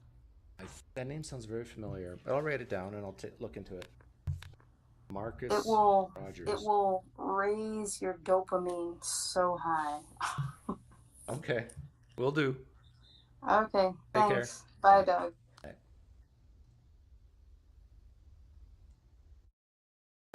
Okay, Otangelo. You only get 1 minute, unless Satan says otherwise. Oh, it's a... Hi, Otangelo. It's not Otangelo, it's Otangelo's brother, right? It is me, Otangelo's brother. Oh, you sound very much like your brother. Well, Doug, God gave us both a lovely voice. Okay, well, Otangelo's brother, what do you want to say to me? Well, I have an argument for God's existence. So, you have been thinking, Doug, that if God lights your napkin on fire, then you will believe. Right. I can do that. You can do that. Hang on, before you do that, I gotta put your picture up here because people want to see you here. Okay, so you can do that. How are you going to do that for me? You want me to get a napkin right now and some water? Well, it's not me that will do that. It is God. Right. God's going to use you. Right? Well, Doug, it is not that God uses me. It is that he does what he wants me to do. Okay, so are you going to do a miracle with me or not? Yes. Okay, what do you want me to do? So first, you have to look into the evidence for the Shroud of Turin. Sorry. And then I will light your napkin on fire. Okay, I have looked into the evidence of the Shroud of Turin, and I think it's pathetic. I think it's nutso. I think it's ridiculous. Well, then you've not looked hard enough. What was the other thing I should do? And look into the evidence, Doc. What other evidence besides the Shroud? Design argument. You cannot get nothing from something. The design argument, you can't get nothing from something. Well, I don't believe Listen, we got something there are from 4 nothing. base pairs in the DNA. We have A, T, C, and G. Now this is What does A stand for? Adenine. Oh, very good. What does T stand for? Thymine, Doc. Whoa, not bad. We I'm even impressed. have uracil.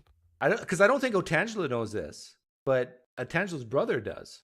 Very good. It is procedural information, Doc, and the only way that you can get procedural information is from a coda. Now, what is the function of a wind turbine? What's the function of a wind turbine? To generate electricity using the wind. Exactly. So now, what is the function of DNA? The function of DNA is to provide sort of like a pathway to create proteins and so forth. And you can't have a function without a function designer. Okay. So is the God you believe in,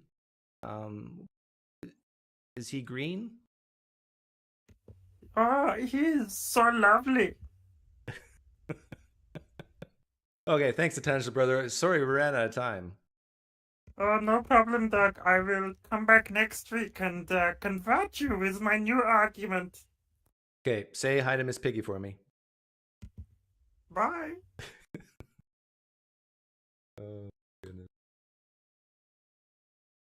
Yeah, when it comes to design arguments, ask the Christian or Muslim or whoever, name something on planet Earth that's not designed.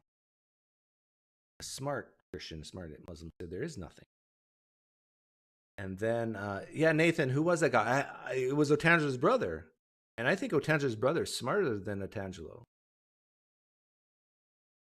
But the way we recognize design is through comparisons, right?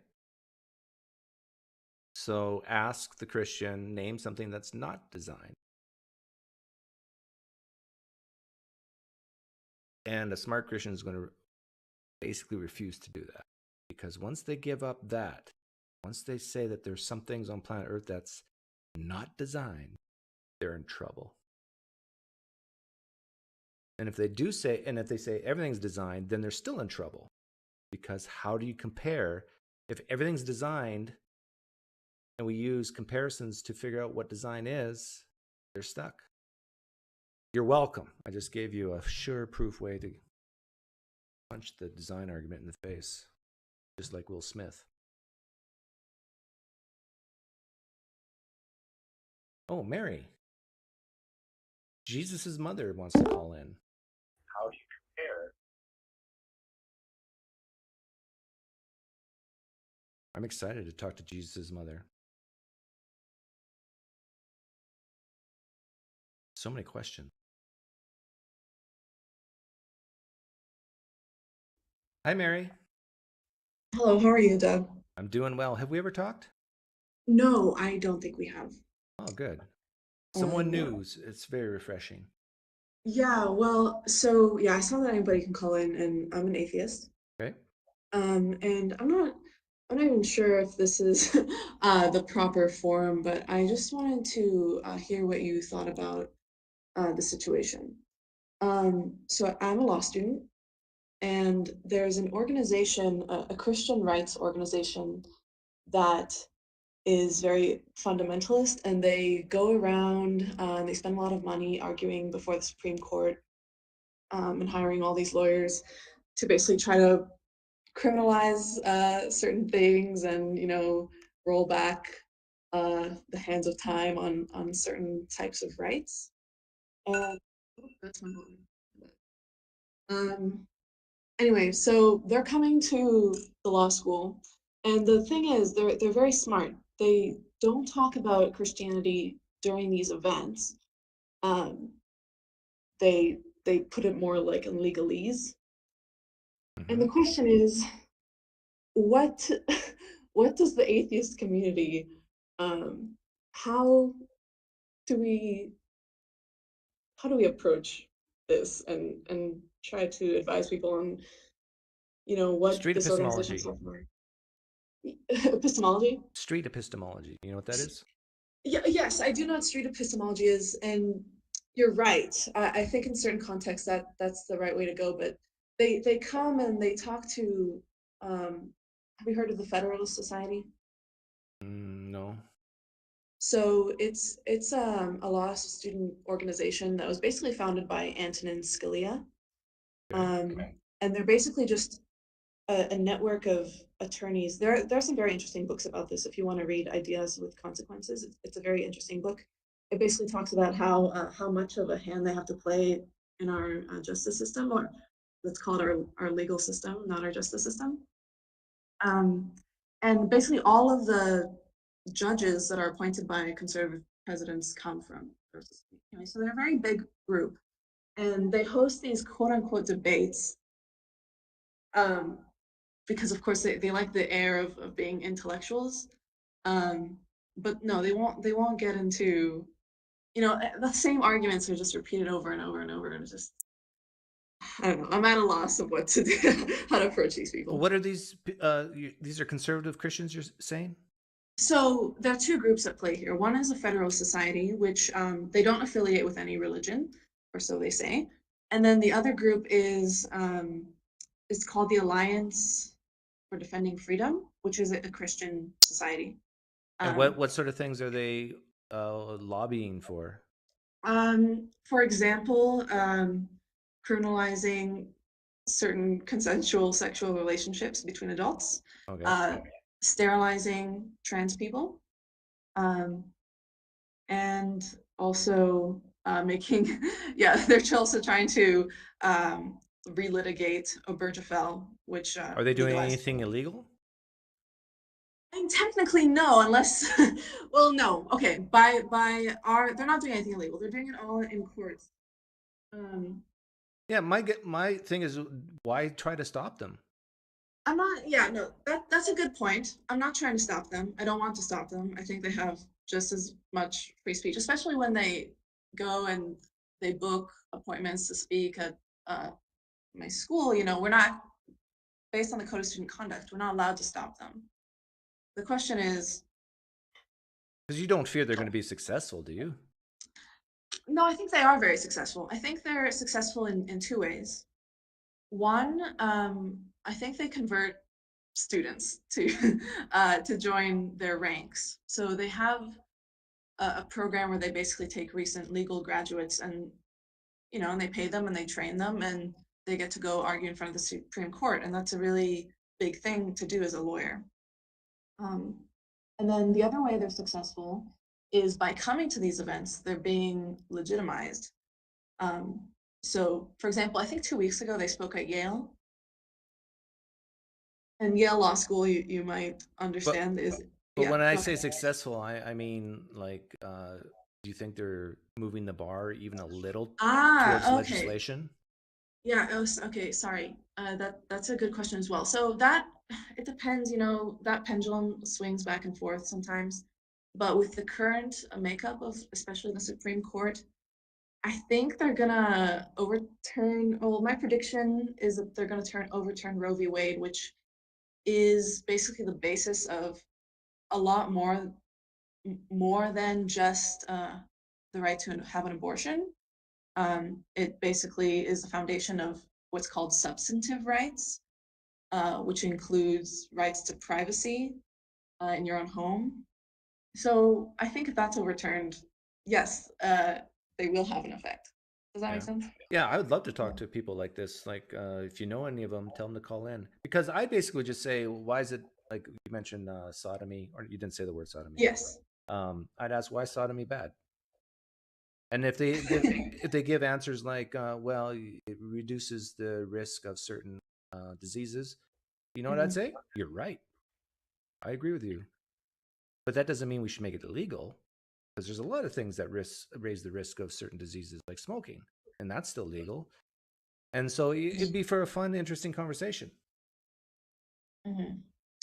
Yeah, that's a good point. I read on their website, because I'm trying to think of certain questions that will try to have an honest conversation, but on the other hand, like, they're coming here for a very specific purpose, so maybe that's not a good idea. But on their website, their justification, for example, sodomy is God said it's wrong.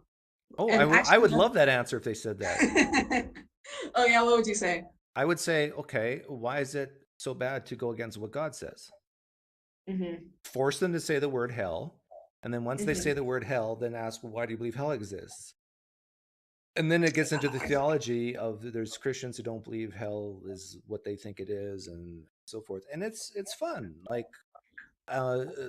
just imagine them going into a court of law and saying, judge, jury, this person should be in jail. The prosecutor says this person should go to, because they went against the decree of God and they stuck a penis in someone's butthole, and God doesn't like that, and so therefore they should be put in, like, we're in the enlightenment. I can't imagine that ever happening unless, I don't, things go way backwards fast. Yeah, well, you know, that's interesting, because there's a certain sense of impending doom, in at least in the legal community, based on my professors. You know, who knows? Maybe they're all just very leftist, but I doubt it. But in 2004, I think it was 2004, the case that said actually sodomy shouldn't be illegal anymore. This organization's amicus brief, which is an official, you know, brief they submit to the court, it literally, all the footnotes is just like, you know, Bible this, Bible that, which is kind of, yeah, it's funny in a certain sense. Like, okay, like, what does the Bible have to do with, why are you telling the judge about the Bible, right? However, for example, Antonin Scalia, he referenced Proverbs a few different times in Supreme Court cases that are still valid law. So you're right, it's kind of ridiculous. On the other hand, like, judges accept these kinds of arguments. You know, I would love, there's so many fun things you can do with this. And like I used the flying man thought experiment. I could write up something on a piece of paper, make it look like it's 1,000 years old, and bring it to court and say, well, my God says that sodomy is okay. And he says that your God's a false God. So now what do we do? And it just, people, at least in the West, are waking up that you can't rely on 2,000-year-old texts to make legislation today. And so these people are just going to be laughed at. And so I say, let them do what they want to do and try what they want to try. If I'm not the type of person who would say they should be silenced or anything. No, I say that we should give them more voice, because that will help kill religion faster. That's a good point. But anyhow, Satan says your time is up. Yes, also I have to go anyway. So, well, thank you so much. Okay, take care, Mary. That was the mother of Jesus, everyone. Still doing good work today.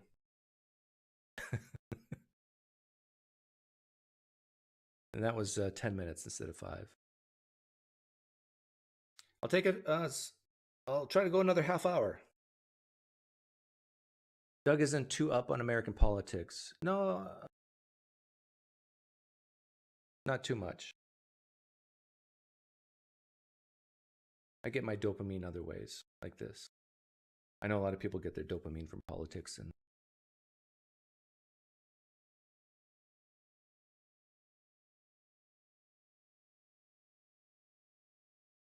do I have any mods in here? Let's see here. I see someone quoting scripture. I would love someone to come in here and tell me what that scripture is about, or why they're quoting it.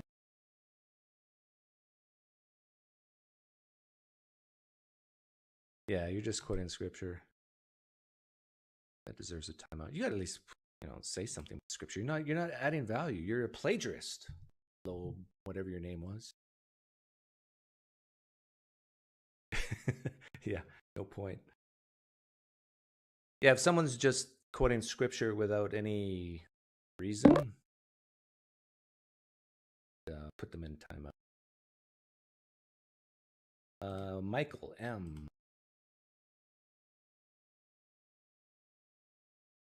Oh, I talked to you the other day, right? Yeah, it was a quick minute. Okay. What's up? Well, I just wanted to say that it's good to see you. I wanted to apologize for not making it to poker that following evening. I forgive you and sin no more. All right, I will go in peace. I just got to say, I agree with Mary in her fears about the Federalist Society and associated people. So I just appreciate her saying something about that. I just wanted to make that known. You fear them? Fear isn't the right word. I don't know. I think they're more effective than you give them credit for, and I do disagree with your take that just giving these people a louder voice will see them go away. I don't know. That doesn't seem to... No, I'm not saying they will go away. I'm saying that people who hear them and who might be leaning, thinking about it, just to hear them talk like that will put a sour taste in their mouth. I mean, it will for some people, but at the same time, like, I look at an organization like Answers in Genesis. They probably have some ties to the Federalist Society. I know they're anti-abortion, anti-LGBTQ rights, at least, if nothing else. And they're more successful than ever these past few years. Like, yeah, but Answers in Genesis is more about apologetics for young Earth creationism and that sort of thing. And I honestly don't think that it's that dangerous. Like, if I wish I had your confidence in that. Like, no, like if people want to believe the Earth is 6,000 years old and we came from a guy named Adam and the rib came from made Eve, these people are not going to be your most of them, the vast majority of them, not going to go into the hard sciences. They're not going to screw progress up. No, but they are going to vote. Yeah, they're going to vote, but I don't know. What are they? What percentage are they in the United States? In the world, they're like a very small percentage. But even in the United States, they're at between best, 20 and 30%. I think you're right. Between 20 and 30%. The problem is that only 40% of the population votes, though. At least that was the last and one. the thing is, they're gonna vote the way they're gonna vote no matter what. Right. Whether they're probably gonna vote the same way as an old Earth creationist, right? In the United States, there's basically only two options anyhow, so it's not like they're gonna add or subtract any meaningful difference. I guess maybe like I'm really close to that whole world of things because I see the connection between stuff like Answers in Genesis and the young Earth creationist crowd and the people like the Federalist Society. I see the line from, you know, the lay people to the think tanks to the judges and the legislators that they try and get into power. So I don't know. Yeah, but the things Mary was talking about, like, I'd bet big money that homosexuality will never be made illegal in the United States. I hope so. I mean, at least Mike not Braun, in the next 100 years. I'll Mike even Braun, give odds. The senator, what was it? The senator from Indiana. Just the other day, he was on a call. He did a call-in show, right, for his constituents. He got asked point blank if he would prefer to see something like interracial marriage to be a state-by-state issue, and he said yes. Yeah, but that doesn't mean he's against interracial marriage. No, but this is what you liberals automatically hear. They hear that and they say, "Oh, that means he should have been asked a follow-up question: are you against interracial marriage?" I mean, he would say no in that instance. Right. So, but he's basically just saying this specific law should be up to the states. He's not making a judgment on whether it should be law or not. Right, but do you understand the point? Like the problem of it being on a state-by-state basis, though? Like we're going to leave a question like that up to the states, which have shown that some of these states are willing to go pretty hard right on things. I bet you he could say that and every state still never make interracial marriage illegal. I mean, it's a personal one for me because my brother and his wife, they're a mixed relationship too. So I hear stuff like that, and that sets off the alarm bells in my head. Like this is just a value thing, I think, for a lot of conservatives is more freedom rather than less, more grassroots versus more bottom up versus top down. Yeah, but even that equation doesn't work because if you have more freedom of the states, then a state could decide that interracial marriage is not okay. And then every single interracial marriage within that state is now illegal. Yeah, and then they would have to move out, right? Right. And I would encourage every person who disagrees with the state to move out with them. So in a way, I lean more free market type. Well, I mean, yeah, you're a Gen X. Yeah, I am a Gen X. I am a few years from Boomer. I actually like the states' rights thing because you can actually run social experiments in a controlled environment. All right, I'm not opposed to certain things like that too. I just think there's a standard that we have kind of all agreed upon here, and we shouldn't leave that up to, you know, a certain amount of bad act. Well, I mean, not even to people. Oh no, it's just like we decided we weren't going to leave certain things up to people, quote unquote, when founding fathers wrote down some of the founding documents. I just think we're at a place where we might have more considerations on what can or cannot be up to a state on a given issue. Yeah, I'm not worried about it. I'm glad you're not. And hey, listen, Michael, my wife's black, and I'm not worried about it. Yeah. I mean, I'm glad. I mean, where are you at though? You said you're, the left coast. Well, I'm in Arizona, so that's sort of a purple state now. Yeah. I'm not but worried it was about red there. For most of my life. I mean, I'm in Indiana, and when I got my senator saying shit like that, I'm not too happy with him. But if he's against if he's for interracial marriage, like saying never make that illegal, he's making a broader point there. He's not. I disagree with his broader point. Then I mean, yeah. I do think that interracial marriage is absolutely not something that needs to be up to states. Like, and I think, in my opinion, marriage shouldn't be up to the federal or the states at all. I mean, yeah, I agree with that. At the bottom of it, we shouldn't. That's as long as we're recognizing it, though. We need to let anybody who wants to be in those relationships. We can have contracts for like going to hospitals for loved ones and stuff. We don't need marriage. I mean, I don't disagree with that, but you see interracial marriage is not going away. I see interracial marriage going away before the whole institution as a legal proceeding goes away. Yeah, you might be right there. But you're going to always have a certain segment of the population who think that certain things are a sin because their holy book says so. And the real issue the real issue here is not these political issues. The real issue is like asking the questions like I did to that Muslim, like, why do you believe the core tenets is true to begin with? Why do you believe your God exists to begin with? I mean, I know those are the kind of the important questions when you're having a one-on-one. I guess, I mean, you came out of Christianity or a type of it. The hyper-fundamentalist roads that I was walking, I mean, I know the kind of thoughts that these people have because I used to have them. Like, I used to be full-fledged in my holy book tells me this is wrong, this is wrong, this is wrong, this is right, all that stuff. And I know how, I mean, poisonous it is for your brain. I just don't like the thought of it getting any sort of power. Okay. Well, I think we went over the 5 minutes. I forgot to set the time. I appreciate that. You can tell Satan I said what's up. Okay, take care.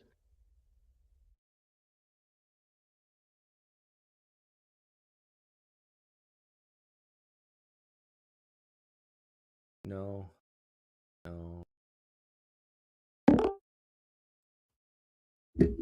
Colorado biker. How's it going? Going well. Oh, you're coming in hot. Let me turn you down a bit. Oh, okay. What do you want to talk about? Oh, I'm here to try and convert you to the Holy Church of Pangane. What is that? It's a absurdist concept I came up with as a way to parody and mock religions. Oh, I have my flying man to do that. Yes, you do. Yes, I know that, and I thought it would be a nice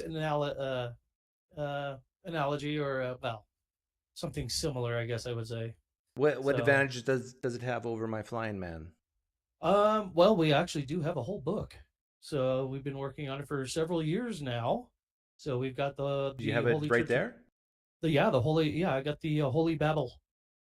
Is it in paper form or digital? I have it digital right now. So, but I was Okay. just going to try and convert you to it. So, And when does it start in history? oh, before time, the universe, matter, energy, everything. Oh, well, that's Pongo himself. Okay. So, yep. Yeah, no, I'm not interested in converting to it, but yeah, if it does have the advantage if you've been working on an actual text that you could show people, but I think it's better just to tell people it's in your closet and never bring it out. Oh, okay. Oh, okay. All right. And the thing All is, right. Well, I was going to try. and when you write things down, then you can't adapt it to whatever situation you want to use it. Oh no, for. that's what's different about this. That's what's different about this is that as part of the canon or as part of the rules, basically, unlike other religions, theologies, the Holy Church of Pangane needs to change and evolve at the whims of its creators and practitioners. So it's open to all to change, alter, do whatever you want with it, as long as it applies to everybody, all the religions. You can't just single out one. You got to be able to get all of them. So you're free to jig and modify it and change it however you see fit, as long as it fits 4 basic rules. Is there any judgment? Any hell? Any heaven? There is no heaven or hell. Well, there is no heaven or hell because, well, once you're dead, you're dead. But if you go against the 20 rules, there is some very, very bad consequences, which is it's a terrible punishment. So you'll be force-fed hallucinogens, sent to the nearest economically depressed, violent, crime-riddled city or state, flagellated with ridiculously named vegetation by equally bizarre titled naked fictitious entities covered in the condiment of your choice. That will continue for all of eternity until the condemned gets tired of it or is no longer amused or falls asleep. So it is a finite punishment for finite crimes, not infinite, like all the others. Yeah, no, I'm looking for something more infinite so I can threaten people. Oh, okay. Well, unfortunately not. Well, there's all these other religions that are just so good for that. Come on. So what's your church called? The Holy Church of Pangane. How do you spell Pongane? Ponginae. Mouse. Pongo ponganae is the Latin name for the orangutan. Oh, Kind of a middle finger to the anti-evolutionists. I see. Gotcha. Well, So thanks. he's Thanks a for giant ape. Thanks for coming on, Colorado Biker, and letting us know about it. Okay, well, look for it. It's out there. Okay. So damn. you might like it. Okay. Let's see.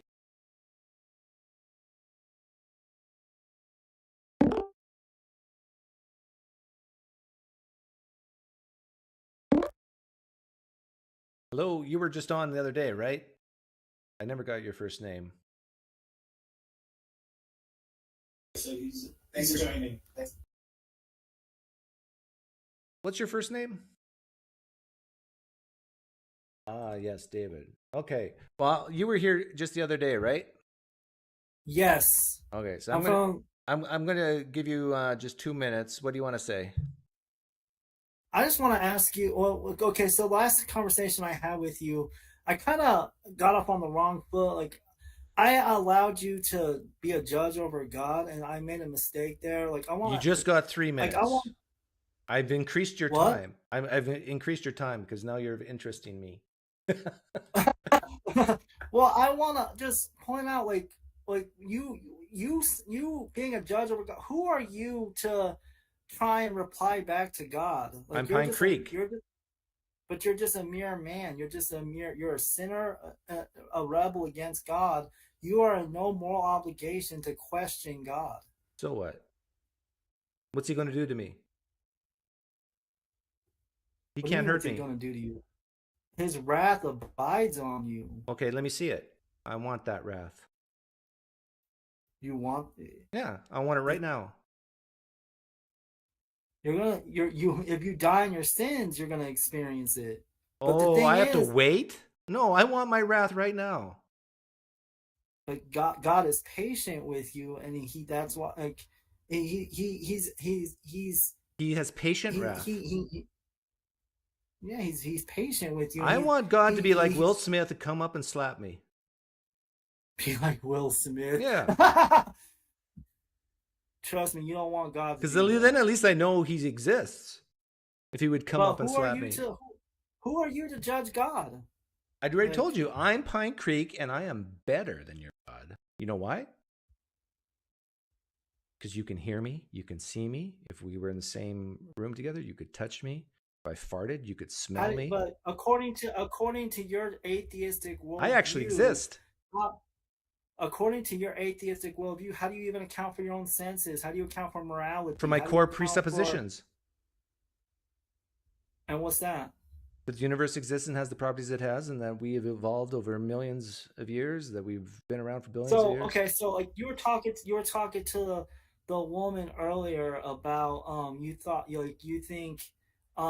think it's wrong, you think it's like, so I assume you think it's wrong to criminalize homosexual marriage, but Correct. According to what standard? According to what? My standard. My standard. But who cares about your standard? Who cares about Yahweh's standard? You're imposing your standard onto other people. Who cares about your standard? No. Your standard is subjective. No, I'm not imposing my standard. But if I get to vote on a certain standard, I'll vote. And I'll vote on according to the one that most aligns to my standard. But if morality is subjective, it's like you're saying I like chocolate ice cream and you like vanilla ice cream. How can you say that someone is wrong for liking vanilla ice cream? By saying it goes against my standard. So when I see an action that, well, why should I? It doesn't matter. Why Yahweh's? It's just Yahweh's opinion. It's just Yahweh's opinion. God's morality is based off of God's nature, and it's unchanging. My standard is based on my nature. But where'd you get it from? From my core presuppositions. So it's just subjective to you. But Yahweh's morality is just subjective to him. But the thing is, according to Christian theism, like, because we're made in the image of God, like, we know right from wrong, but you have no objective standards, so you cannot say you cannot say what's morally right and wrong because you have no different standard to base morality off of. You know right from wrong? Based off of God's revealed nature. And you know objective right and wrong? Throughout all time, Yes. throughout all history? Yes. No, I know what God reveals. Okay, let me ask you this. Is it always wrong? Just like, by the way, just like you do, you know right and wrong based off of what God reveals too. Let me ask you because this. you know God exists. You said you know objective morality, what's right and what's wrong throughout all history. I mean, it's what's been revealed to you. Let me ask you this. Is it always revealed to all people? Listen to me. Is it always wrong to stone a practicing homosexual throughout all history and all time? First off, based off, what's wrong with stoning practicing homosexuals based off the atheistic worldview? I'm asking you a question. Is it always wrong to stone a practicing homosexual? In order to go further with that question, you have to establish how you know morality from your worldview to begin with. I'm asking you. I know what you're going to do. You're going to go into how in the Old Testament it talks about stoning homosexuals. But in order to condemn that practice in the Old Testament, you're assuming an objective standard of morality. I'm not condemning or anything. I'm asking you a question because you made a claim you know right from wrong objectively based on what's revealed. And you're right. I'm referencing the Old Testament. So lean yes or lean no. When the Levites exercised God's will by stoning practicing homosexuals, were they doing something moral or something immoral? I think when it comes to that context in that time period, you have to take into the context of that time period what was going on in that situation. You said you know what is objectively moral. Is it moral to stone a practicing homosexual back in Old Testament days? In the Old Testament, under the Old Covenant law, when God was establishing, was setting apart. Why can't you answer the question? Just say yes or no. I'm answering your question. When God was establishing Israel, setting apart his people as a holy nation apart from the rest of the world, and they had to follow blah blah blah blah blah. Is it moral or not? I'm trying to explain to you the context, and you're not listening to the context. Why do I need context? All I want to know at this point is it moral or not? You told me you know objective morality that's been revealed to you. Is it moral not to stone the practicing homosexual? Well, I can't just answer that question in a 30-second soundbite. I have to answer. Sure, you can. You can say yes or you can say no. Well, there's context that has to go with that. Why? If you were an honest, objective. I gave you the context. Levites, Old Testament times. Homosexual, stone them. Yes or no? Moral, immoral. You have to understand what was going on at that time and what God's purpose with the Old Covenant was in order to understand why during that time period it was permitted for them to stone homosexuals. It was permitted, so that means it's moral. No, it was again, the context matters. But again, this is going on a rabbit trail. Again, who are you to judge God's standard? PineCreek, that's who I am, and I can judge God all I want because he is not like Will Smith. He's not going to come up and slap me on the face. He has patient wrath. You are a rebel. You are a rebel sinner in the universe against a holy God that you know exists. Why is being a rebel sinner bad? You have no moral you have no moral you have no right to judge God. Sure I do. I disagree. I can judge God. Look, I judge Yahweh as a schmuck. I just did it. And you can't stop me. Can you? God, that's like saying, that's like a criminal in a courtroom. Your judgment doesn't ultimately matter because God is the judge. So your opinion about God doesn't matter. God's opinion about me doesn't matter. God's the one that's going to judge you for your sins, so it does matter. Yeah, but I have to wait. I can judge God now. I'm faster than God. but you can't do anything to God. God can't do anything to me. Until I die, I guess. Right? I have to wait till I die. But I dare God to do something bad to me right now. The fact that God chooses to not do anything to you right now is a testament to his mercy and grace in your life. You know, you're right. You're right. And every day that you live your life, exhibiting, every day that you live your life, under his mercy and grace, you're just storing up wrath for the day of judgment when he will judge you. What do you think is going to happen when that happens? You're going to go to hell for all eternity. Okay. That's all right. I'll take my punishment like a man. You're going to take your punishment, instead of like submitting to Christ and see why this right here displays your hatred for God. Well, I don't believe your God exists. You do know God exists. Because every day you live your life, you exhibit that you know God exists. Why is it that I don't feel like every day you make moral pronouncements about something, you prove that you know God exists. Oh, really? Every day that you're on this channel, like using logic, you prove that you know God exists. You cannot go. You might be right. Why do you think I'm acting this way? Every day that you show that you care for your children and you care for your wife, you exhibit you know God exists. You know what I think it is? I think I'm suppressing the truth and unrighteousness. You are. Yeah. How do I stop that? By repenting and turning to Christ. How do I repent and turn to Christ if I'm so bad? It only takes God revealing it to you. Oh, it only takes God revealing it to me, and that's back to what we were talking about the other day, right?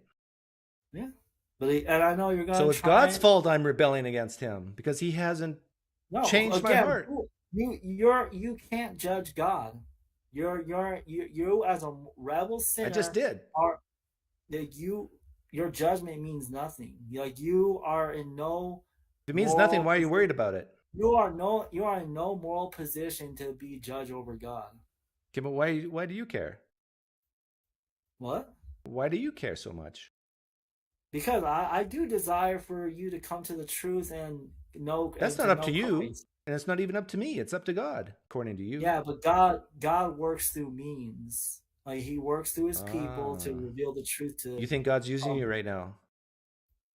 I do believe that. I believe that God uses every conversation that you have with a believer to reach you. Like God uses everything in your life. God uses even your interactions with your wife. He uses your circumstances in your life. God uses everything in your life to communicate to you. Yeah. But you know what would really help? If God could use you to pray in the name of Jesus to light up my water soap napkin. Are you willing to try that with me today? First, I'm a sensationist. So I don't believe that miracles are for today.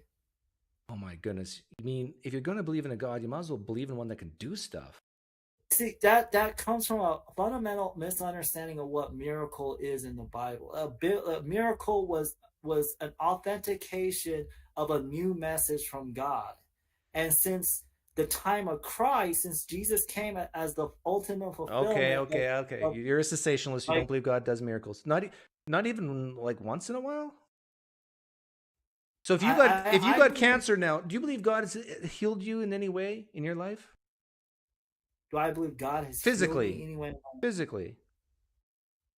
I believe through ordinary means. I believe that God heals my mental illness through medication and counseling. The other day or last year when I was in the hospital for over 3 months due to a perforated colon, God healed me through the ordinary means. Wait a minute. Of doctors. You said you're a cessationist, and now you're talking about God healing you. He works through ordinary means. So God healed me through the ordinary means. Okay. You are an ordinary person, right? You're just a human. Yeah. Okay. You're ordinary, right? Yeah. God can use ordinary means to light up my water soap napkin. So I want you to pray in the name of Jesus to light up. That would be a miracle, and God works through ordinary means, such as like medication. So, for instance, for your napkin, how God would light that up is through the ordinary means of you taking a lighter and lighting it. That's ordinary. Okay.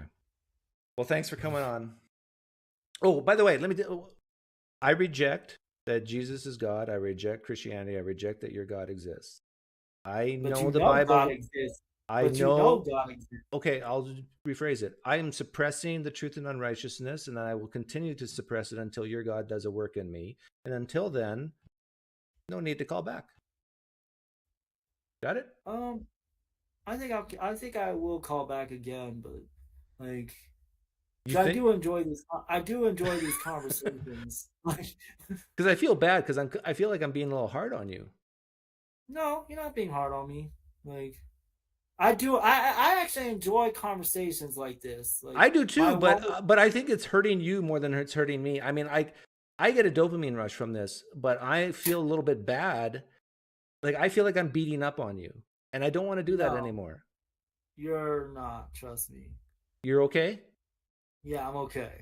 Okay. Like, I have these conversations with people all the time. Like, my dad is actually an unbeliever, and I have these conversations with him all the time. Because you admitted that you have some type of mental illness, and people are going to perceive me as a bully. Oh no, trust me. I'm very, if you look at my YouTube channel, Christ-Centered Mental Health, I'm very open about my schizoaffective disorder, and I don't mind people knowing about my struggles with mental. I don't think the thing is, people assume that people with mental illness are not smart or not people with mental illness can be very intellectual. Yeah, I agree 100%. But the thing is, the perception might be from some viewers that I'm a bad guy for talking to you.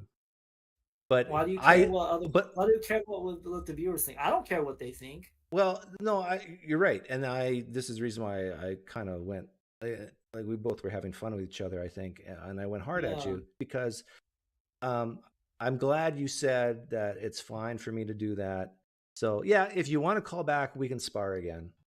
Yeah. But I'm being honest with you. What's going to change my demeanor, my view on your God is stuff like water, soap, napkins. And if you think that God doesn't do that sort of thing, we're at an impasse. He did it in 1 Kings 18. Too bad he doesn't do it today. That's the old covenant, and even when you look at the Old Testament, miracles were rare occurrences. It was only to confirm a new message, authenticate a new message, and that's not true. And they were it is, and they were only there were only few and far between in the Old Testament. They weren't happening all the time, and then was canonization a miracle? And then between the period of the Old Testament and the New Testament, there was a period of 400 years where there was no miracles at all. God wasn't speaking or anything for 400 years. And then in the New Testament, there was an explosion. We got it. You don't have to talk about this. But then after the book of Acts, they kind of trickled. Thanks for coming on. It's Daniel, right? David. Yeah, David. Okay, I got to figure out a way to remember your name. David, you are like the guy who cheated on his wife in the Old Testament, right? What? King David? King David? Yeah. No, he was a murderer. He killed, I think he cheated. He was an adulterer and a murderer. And he was the guy God loved. Yeah, he was loved because he was a man after God, because God he was a man after God who killed people and because God shows grace on his God. God hey David, people by his grace. David, I'm better than King David. You know why? Because I've never killed a person in my life, and I've never cheated on my wife. Yeah, David did both those things, and God loved him. But he doesn't love me because he hasn't changed my heart. Because God chooses people based on his grace and mercy. And glory. Mercy by definition. I gotta let you go because you're just preaching. I still like you, David, but you're just preaching. Demolished Doctrine, I know who you are. And crazy stuff. Orchid? I got to set that timer. I got to be more vigilant. Orchid, you're on.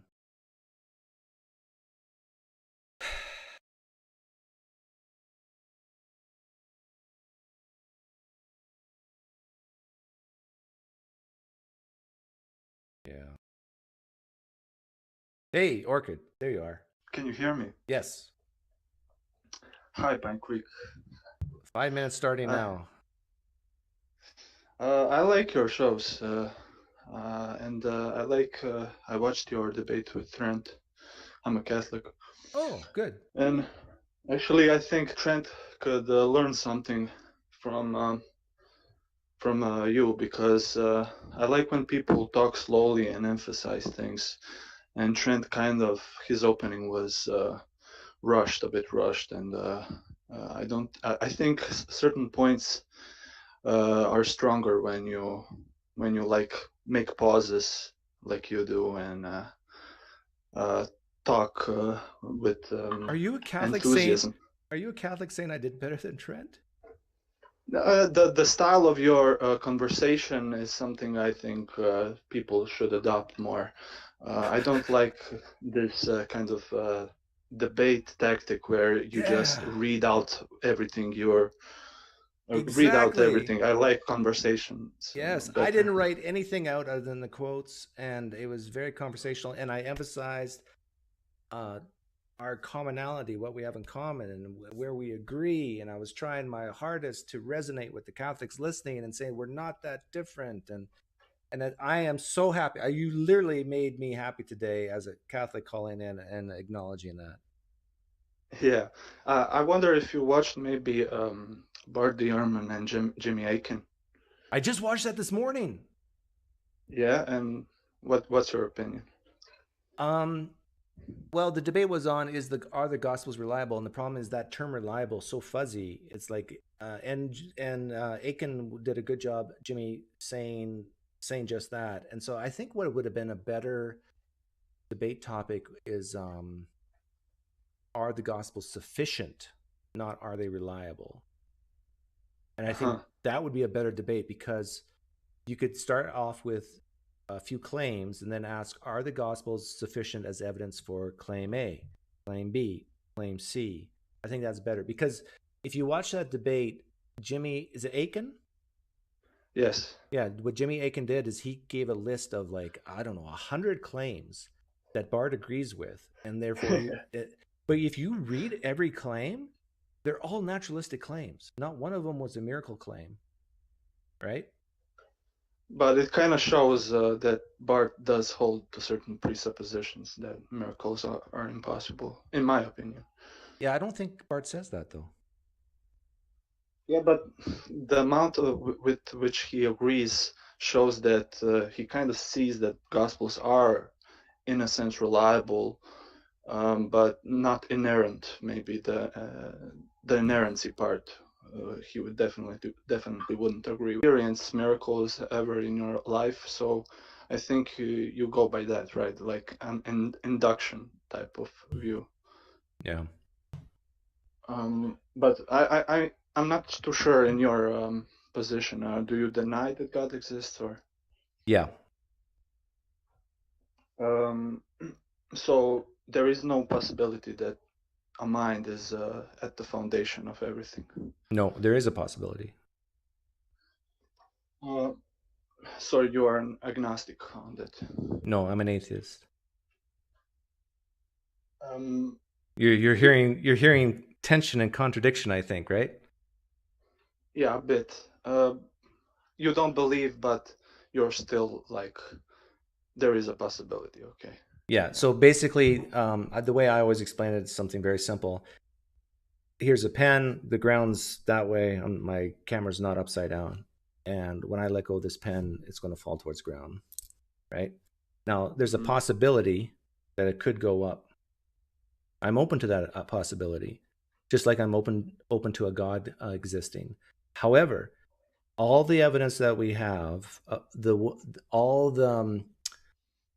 way we know nature works says this pen will fall, and in the same way, we know that people lie. We know that people are mistaken.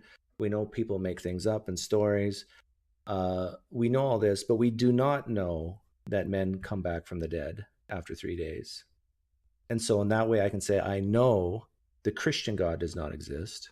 And I can use similar type arguments for the Judaic God, the Muslim God, the Hindu God, and so forth. So I can say I know no gods exist, but that doesn't mean I could still be wrong. Just like I could be wrong about this pen. Yeah, yeah.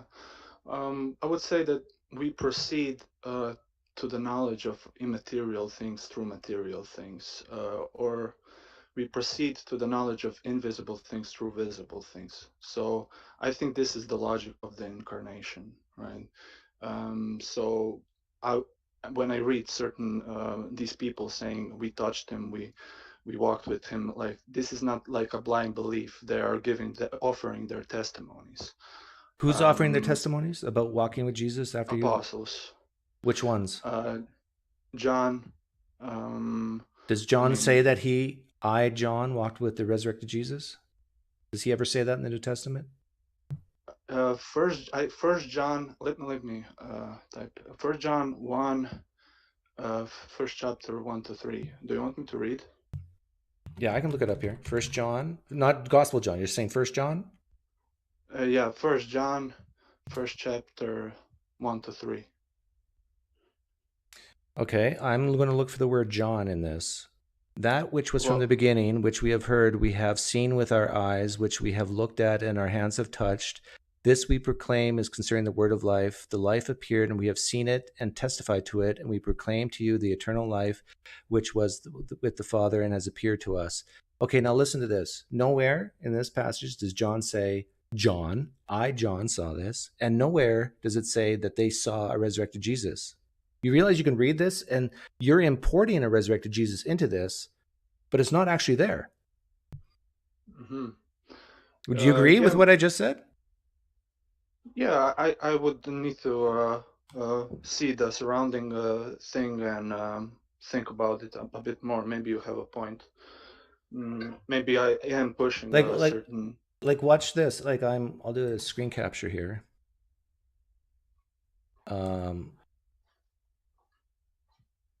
So here's 1 John, and what I do in Bible Gateway is I go 1 John 1, and I'm going to go like, oh, sorry. I'm not sure why that happened. You can't hear it, but there was music. It's a bit fuzzy. Yeah. So what I'm going to do is I'm going to do a Control F for find. There's 5 chapters in the book of 1 John, and I'm going to just type in the word John. And nowhere in 1 John is the word John. So that tells me nowhere in 1 John does John say in the first person anything. Now I'm going to type in the word resurrection. Nothing. Now I'm going to type in the word rise. There's a surprised. Nothing. Now I'm going to type in the word raised. Nothing. So this is like a common problem that I see Christians doing is they assume certain things about the text that are not there. Mm-hmm, mm-hmm. But when you say you don't see any evidence, right? Like did you spend your life not experiencing things that you expect to experience if God did exist? Oh, that's reword that question. I didn't understand it. What would you necessarily expect to see if God existed that you don't see? Oh, okay, that's better. People being raised from the dead. That's a good start. Because you know the verse that says in the Gospel of John, I think it is, you will do greater things than I.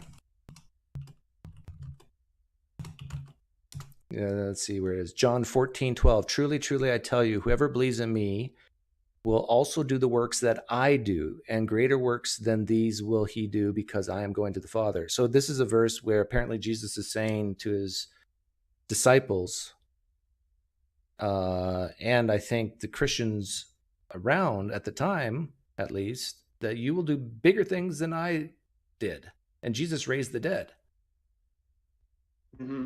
But the gentleman before me mentioned how this serves a certain purpose, right? If people would just be raised from the dead every day, it wouldn't be a miracle, or it wouldn't be an indicator for God because it's something that happens every day, right? You think the miracles were indicators that Jesus was God in the New Testament? Yeah, well, yeah, in a sense, yeah. Of course. So why should that stop? If Jesus is alive today, which many Christians believe, I think all Christians believe, then he should be able to do the miracles he did as evidence that he exists, that he is actually God. But do you think that there is like a purpose behind this hiddenness, or that he's revealing things in parables and things like that because it causes questions to well up in our hearts and question things and ask for things. He does not see fit to dehumanize us by just showing up in the clouds, right? So you're asking me maybe there's a reason for divine hiddenness? Yeah. Well, but he wasn't divinely hidden to many people, right? He wasn't divinely hidden to the disciples. He wasn't divinely hidden to the people he apparently healed and then said, don't tell anyone. He's not divinely hidden to you, apparently. Why is he seemingly divinely hidden from others? How do you know that there weren't people who saw these miracles and still didn't believe? There could be. But yeah. If your point is that I might see a miracle and still not believe, to that I say, well, let's try it first. There's one way to there's one way to find out for sure if I'm going to be stubborn or not, and that is, let's go to a gravesite together and pray for someone to come back from the dead. And if I still don't believe, then you can say, I told you so, Doug. Yeah. You're asking a bit too much. I'm asking too much from the creator of the universe? Yeah, but the most that God could give to man, he gave by becoming a man and remaining forever as a God-man. That's the whole thing, that he became like us. He shares creation with us. He joins his ontological nature with creation so he can transform. Right, but the only reason, but the thing is, the only reason why you believe that is because a book says so, or several books say so. Well, I first think that it's reliable. And then I see the patterns in the Bible, like the typologies and prophecies, predictive things that come true. Then I can observe the church and what prophecies have come true? Well, there are many of them, right? Just name the best one you can think of. You know, I don't want to go into this because I see prophecies as better when they are nested in typological forms and patterns. Right, prophecies are better when you actually believe it to begin with, right? When they are isolated one by one, I don't think they make a good case. But in a pattern form, like in the covenants, things that repeat as the whole stories and antitypes and types. With the prophecies, I think it's a much better argument. There's much better case. I don't see any prophecy in the Bible that you cannot explain naturalistically.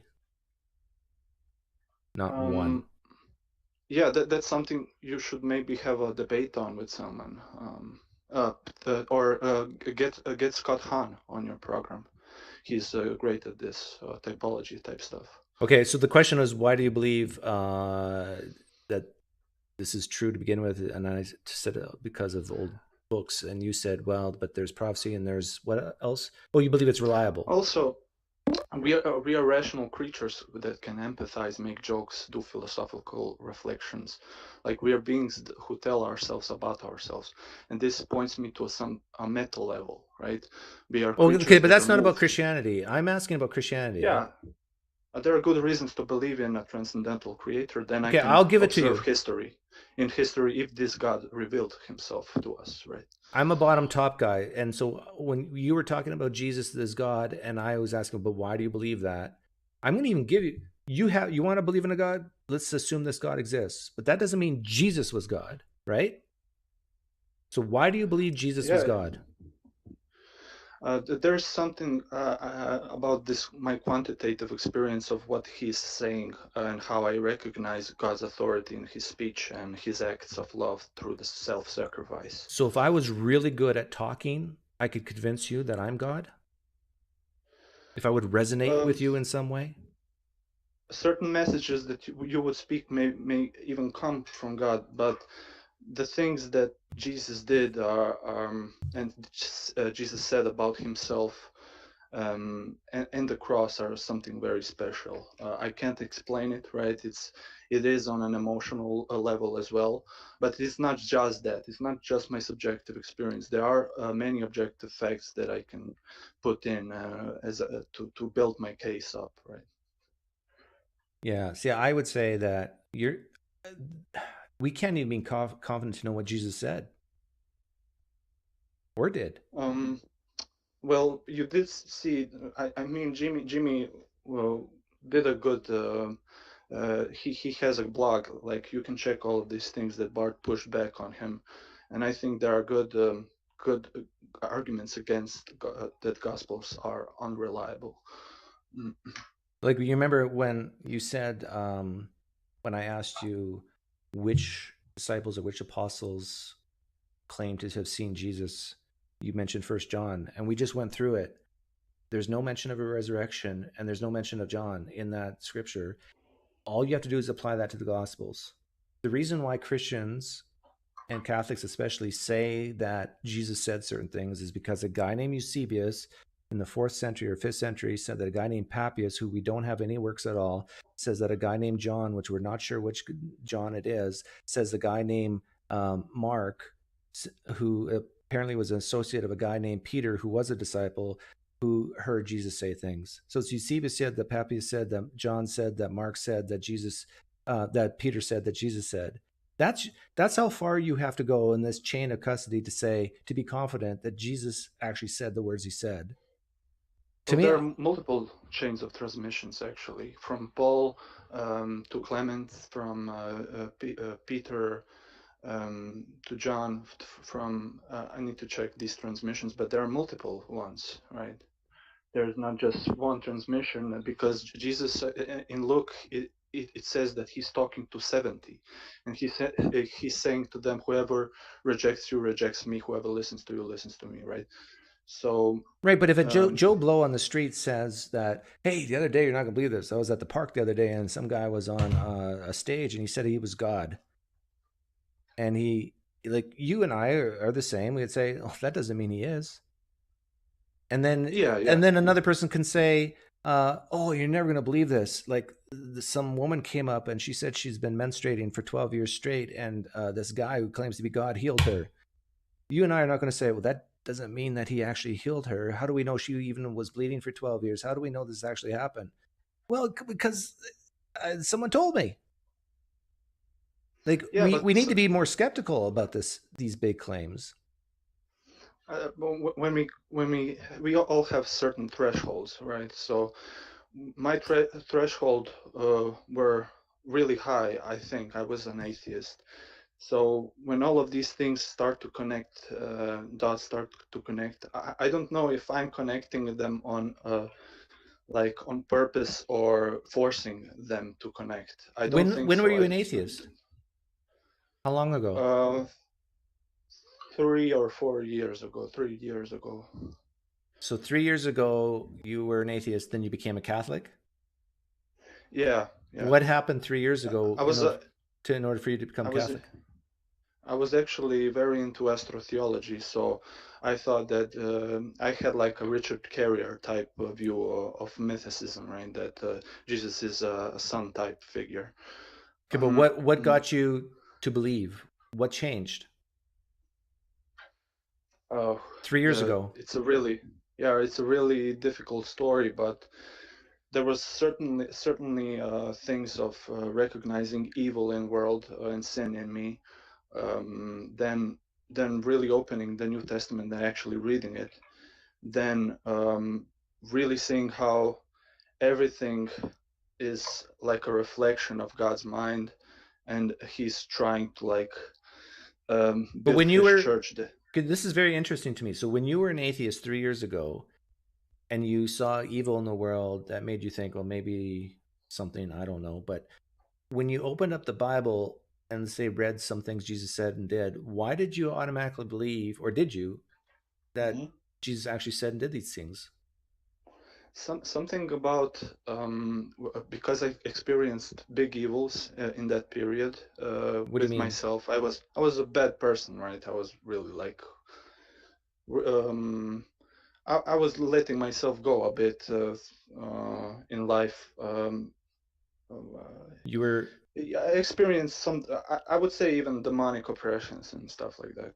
But as an atheist, you didn't believe you were demon possessed, did you? Yeah, but it slowly started to push me into believing that there is this kind of realm of evil and stuff like that. I still didn't believe in Jesus, though. Well, how bad were you?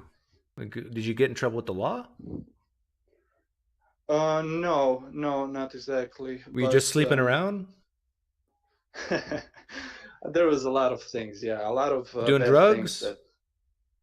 Yeah, it's a collection. It's a nice collection of evil in my life that is present. As an atheist, if you're an atheist and you're doing these things, how did you figure out that this was an evil against all-powerful God versus you're just a stupid guy making stupid mistakes? Yeah, I was also into a cult and stuff like that. So, but you were an atheist. I would, but I would read certain thing about mystery religions. Yeah, I was interested in these things.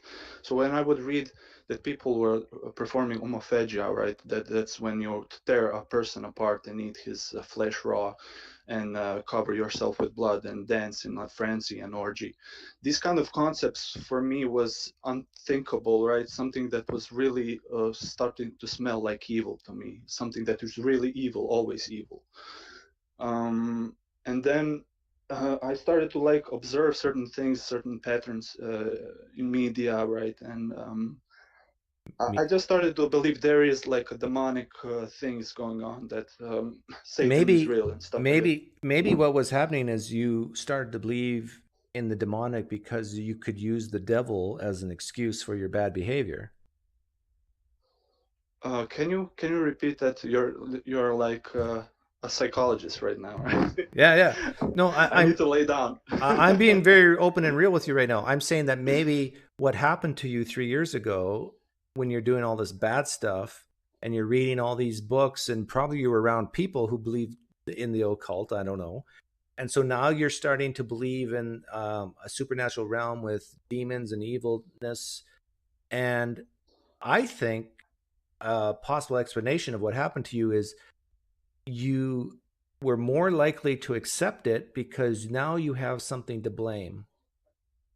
It wasn't you who made these mistakes. It was the devil made me do it. No, I wouldn't say the devil made me do it. I was absolutely assured that I liked certain things that I did, and I knew that they are diminishing me as a creature or as a human. That's something that was diminishing me, not increasing my well-being and my joy, my happiness in my life. Yes, something is diminishing you, but it wasn't the something. It was you that was diminishing you. But yeah, but I recognize that these certain things are really evil. Like they're not something subjective, that it is something objective, and I can point to evil, right? Well, that's fine. Like, that's another way of saying objectively bad, or objectively, like, based on some standard. It's going against the standard and it's bad. But that doesn't mean that opening up the Gospels that's true. Yeah, something jumped out of from me when I like when I just started pondering about God sacrificing himself for me, right? Shedding his blood. Something about that, right? Something about. Okay, are you lying down? That message. Yeah, if you're not lying down, actually, if you have a beer in the fridge, go ahead and drink it now. But what happened was you felt tremendous guilt in your life. You were behaving badly. You felt tremendous amount of guilt, and the reason why Christianity resonated with you, because it gave you hope. It gave you the ability to be born again and a clean slate. I see this time and time again, and this is what makes Christianity so attractive. And you probably even felt unloved, or at least not really loved in the way that you felt you needed. And Jesus gave that to you, or at least the story of Jesus did, because he died for you. You. He cares about you. He sacrificed himself for you. And so this is very attractive to someone who's desperate and wants a life change. Yeah, but when I see the person of Jesus, like when he fulfills these certain things, like a prophet before Moses, a priest after Melchizedek, and a champion like Joshua, an offering in the place of Isaac, all of these patterns, when they're so perfect, right? That No, they're not so perfect. They're not perfect. well, this is that's your pattern. opinion, right? This is pattern seeking, and this is also not so much in you, but pattern seeking in the authors of the New Testament. What they did is they took the Old Testament stuff, they interpreted it and changed it slightly in certain ways. Sometimes they flipped expectations in the exact opposite to create a narrative. Like for example, in the Old Testament, people who had leprosy were shunned and thrown outside the city walls. In the New Testament, Jesus brings them in. So it's a direct flip of expectations. But in the Old Testament, you have Elijah passing on his ministry to Elisha at the Jordan River. In Mark, you have John the Baptist passing on his ministry to Jesus at the Jordan River. This is not a coincidence. So what you're seeing as this amazing fulfilled prophecy is really guys 2,000 years ago knowing the Old Testament well and actually creating narratives to talk about a new story of a guy named Jesus. Now, that doesn't mean Jesus didn't exist and he didn't say some of the things that the Gospels reported and didn't do some of the things, but to say, and he's gone. I was just on a roll there.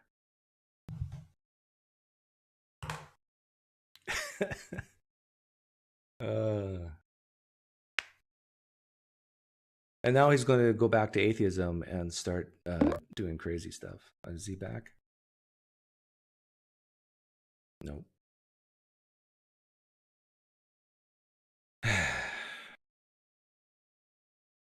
Christianity a mental crutch? Well, it sort of sounds like it. Like Christianity was designed to help people like him.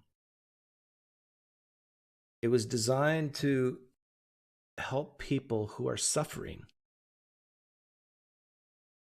The Jews in first century Palestine were suffering.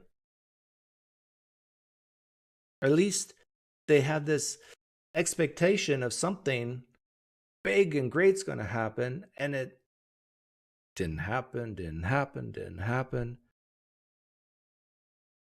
They were looking for a Messiah. They were begging for a Messiah in the first century because of Daniel 9.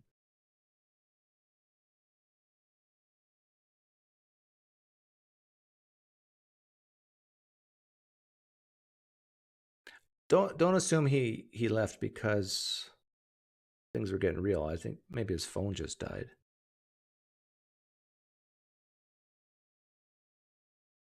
Is my sound better, by the way? I turned up my volume and turned down his.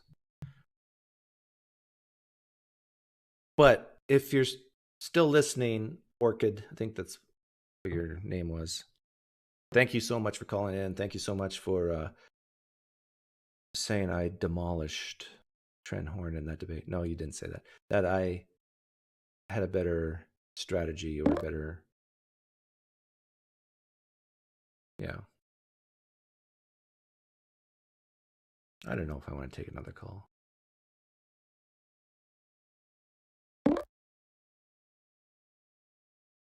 I got 3 people who want in right now, and yet my motivation is low. I gotta wait a little bit, see if my desire goes back up. Mountain Show, I know you. Mr. J, don't know you. Maybe I do. Demolished Doctrine, I know you. Orchid's back. We got to finish that one. I'm glad I waited. What happened, Orchid? My battery died. See, that's exactly what I told. See, everybody said you ran off, and I said no, his battery probably died. No, I'm enjoying this. Yeah, I'm enjoying it too. Anyhow, yeah. So you were desperate. You were in need for a change, and Christianity gave that to you. Yeah, I wouldn't agree that it's a cope mechanism or something coping, right? Because it's much easier for me to. I actually really needed to take responsibility, right? I needed to say all of these things to a certain person in a confession. All of these things are very difficult and very embarrassing, right? So it's not just like a blanket, warm blanket. It's a difficult ordeal. No. To become a Christian. I agree with you. It's difficult, but you have to admit, I think, that whether you're a Scientologist or a Roman Catholic, going clear is very cathartic. Confessing with your mouth the bad things you've done and just opening up and being raw and real and exposing all your filth and just holding yourself accountable to the public, I need to change, is it's hard while you do it, but at the end you feel so much better. Am I right? I agree with you. It's cathartic, but I wouldn't say it's like it's just a byproduct of something that is not true. It's something that is situated in something that is true, right? I think that Jesus did institute the church, right? And these things are helping me. I understand that you believe it's true, but getting to the point, because the only reason why we're talking about this is because you made the comment that when you read the Gospels, something resonated with you. It seemed true to you, or something like that. You said, I'm paraphrasing, but I tell you, there are Scientologists who are just like you, or came from a place like you, who were messing up their lives. And I tell you, Scientology just changed their life. And now they're like Tom Cruise, always smiling. And I don't think you and I would say anything, the core propositions of Scientology are true. You can have a false belief and it can help you. Yeah, I would agree with that. Actually. So Christianity could be absolutely false, the core tenets, the core propositions, and it could still have helped you in the exact same way it has. Yeah, I would just say that there are plethora and myriad of things that just is raising the probability and breaking the threshold of it not being true almost every day when I study the scriptures and pray and go and learn. When I converted, I wasn't even a Catholic. I was very anti-Catholic. I was like more like a Protestant type. So there is like a journey to this. So how did you go from Protestant to Catholic? Well, I had all of these thoughts about wars and inquisitions, and and I thought, how could a church instituted by God do such horrible things, right? And then I would just shun the Catholic priests and all of these. Right, but how did you get into Catholicism? What did you have friends? Yeah, realizing certain mistakes about sola scriptura, or that I can just interpret the Bible and realize what is true, that God just left us a book, or rather he left us an authoritative means through which we can know the truth of the Christian faith. But did you have Catholic friends at the time? No, I wasn't actually. All of my friends are actually atheists, and they don't believe. I don't have any friend that is actually a believer. Because like for a Christian to say, kind of all of a sudden give up sola scriptura, like that just doesn't happen on its own. Usually. Yeah, I was obsessed with studying and watching. Actually, Trent Horn was a part, and Jimmy Akin was a part of me started to question my beliefs about these things. Did you talk to them personally? I would watch like Catholic Answers and read blogs and watch debates. Like, how did you even hear about these guys, like Trent Horn and? Yeah, at the beginning, I was just very skeptical, and I was watching, but it was something interesting because all of these questions I had, I thought were like defeaters.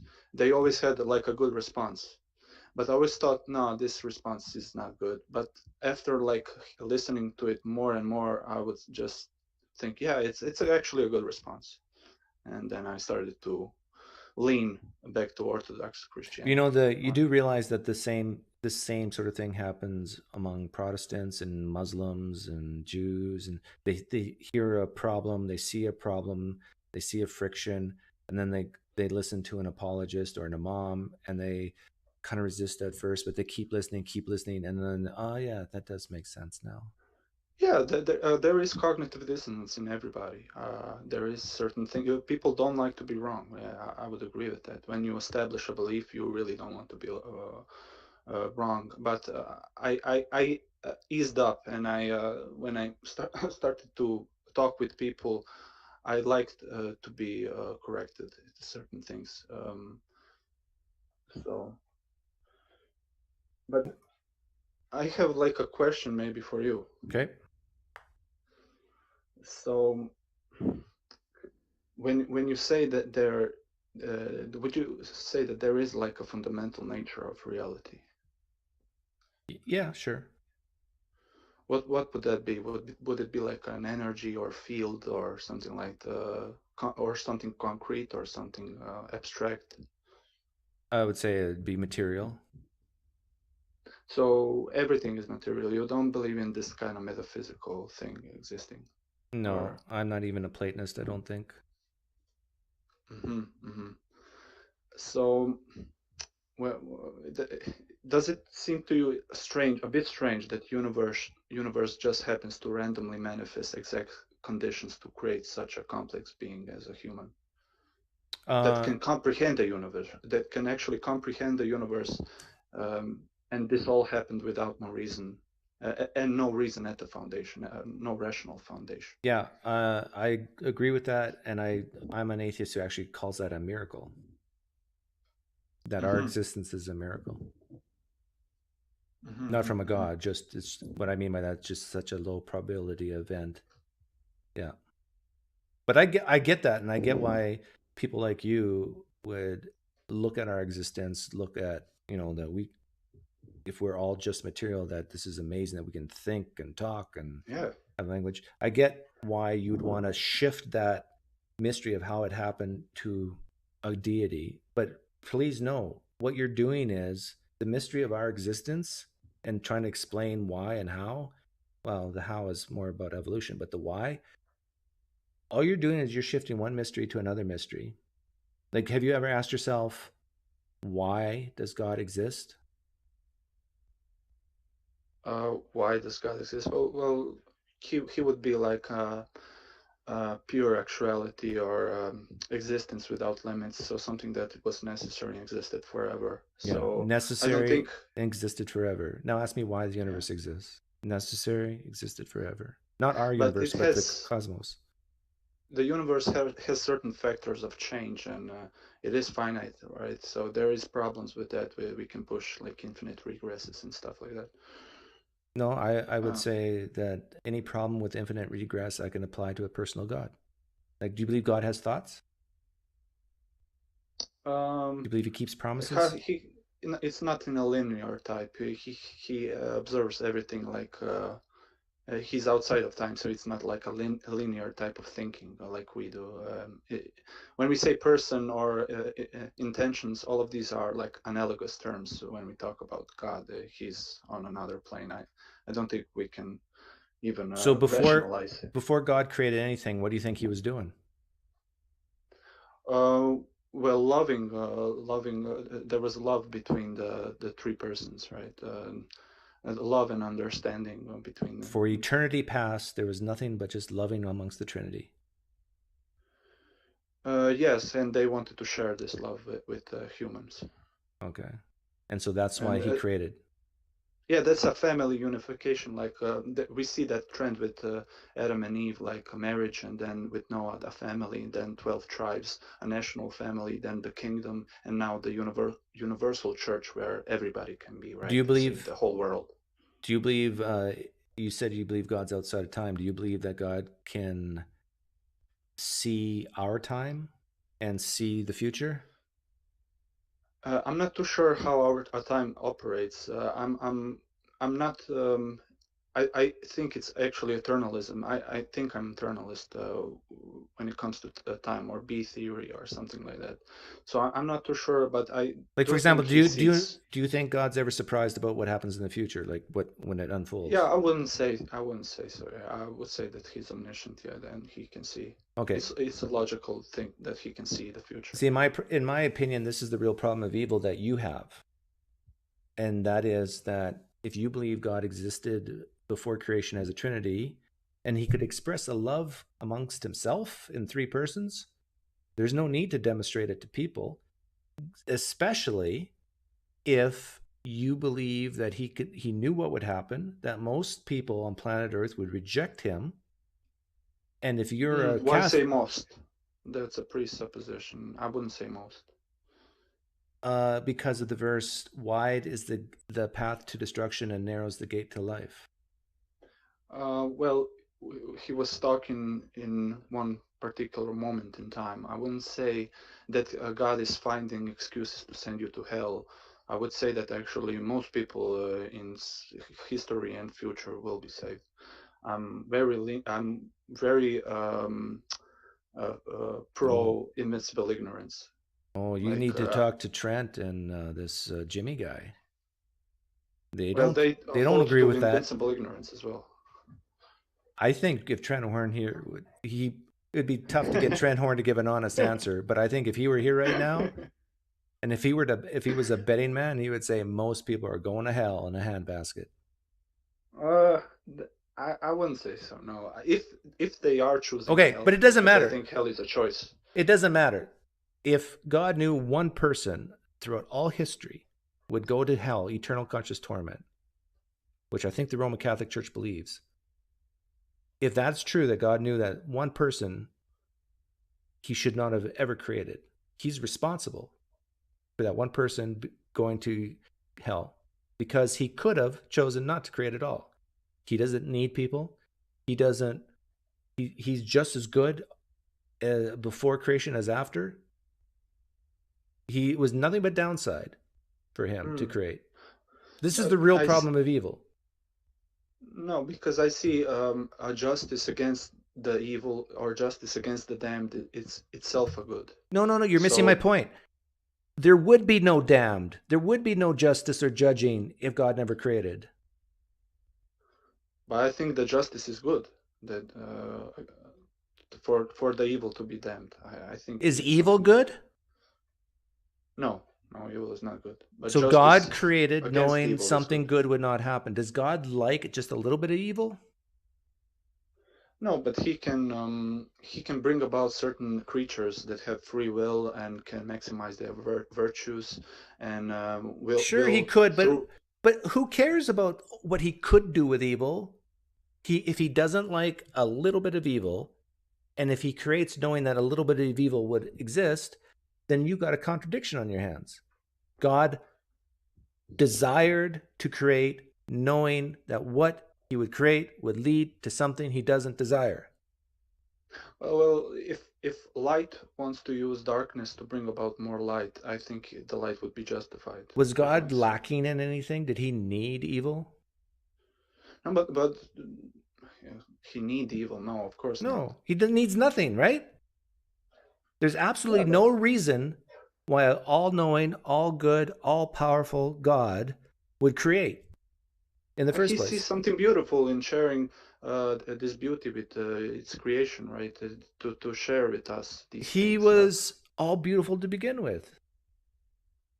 He was sharing his love. You even said yourself, he was sharing his love with himself. He doesn't need people. There's no upside for God to create, and there's a ton of downside by creating. He doesn't need people. We need him. Yeah. But even that, like if he didn't create, there would be no us to even think about needing him. And we wouldn't be sad saying, "Oh, I wish you would have created us." No, we wouldn't exist. But isn't it great that you can walk out in the park and see all of the beauty and? No! Don't give me this. This is all irrelevant. This is the whole thing of it is better to have loved and lost than never loved of all does not apply when you have people who are going to be in hell eternally in torment, which the Roman Catholic Church believes. Why, if it's a child rapist or someone who killed a lot of people and was raping children? Don't mention rapists and murderers because that's irrelevant. Every murder that exists today, any child rapist that exists today would not exist if God never created. You have to agree with this. You have to. You have no choice. But they still had their own choices to make, right? To rape or not to rape. God knew what would happen if he created. He would have seen that rapist before he even raped, and know that by creating, it would have led to the rape. The buck stops at the top. God's at the top. He's responsible for every evil, heinous action on planet Earth because he could have chose not to create. But what if certain rapist in my lineage, he took them out, then I wouldn't exist. Right. And then there's nothing wrong with you not existing. There's nothing wrong with me not existing. I would push back on that. I would really like to exist. I love existence. The only reason why you say that is because you currently exist, right? But Yeah, you would not be really saying this if you would not be saying this if you've never existed. You hear what I'm saying, right? Yeah, sometimes I don't know. I'm always think that life is better than non-life. Life already existed before creation, and that was in God himself. This is the real problem. Yeah. When these Christian apologists, if Trent Horn or Jimmy Akins or whoever starts talking about the problem of evil, they're not going to talk about what I'm just talking to you about right now. They ignore this problem. But this is the real problem of evil, that your God has these omni-properties and that he is free, and he chose to create knowing that what would result is something he doesn't desire. Now, some Christians say that God does desire some sin. I'm not sure if you're one of them. No, but he allows sin to happen because a specific creature to be made, there needs to be certain... There's no difference between allowing and causing when you're an omnipotent, omnipresent, omniscient God. They're the same thing. Allowing and causing are the same thing, because any free, yeah, you can say they're removed, a couple steps removed, but any free creature that's created by an all-knowing, all-powerful, all-knowing God, when he allows something, he's actually causing it, because he could have chosen not to create in the first place. And he knew exactly what would happen. Now, the only way around this is you have to say God's not really omniscient. He really didn't know the future, and he couldn't even really predict it that well. And he's not all powerful. He is kind of needy. He needs to share his love not only amongst himself, but with others. You got to start making God look like me and you in order to solve this problem. But what when we, for example, affirm, or would you agree that governments that allow free speech are better than those that don't allow free speech? Yes. So when we allow free speech, we know that people will say horrible stuff and spread misinformation and say horrible stuff. But we still allow free speech because we see a greater net good from that allowing, right? So we justify those things because we see a greater net good. So you're viewing God as a person who justifies, yeah, I really hate sin, I really hate evil, but I'll put up with it because of a greater good.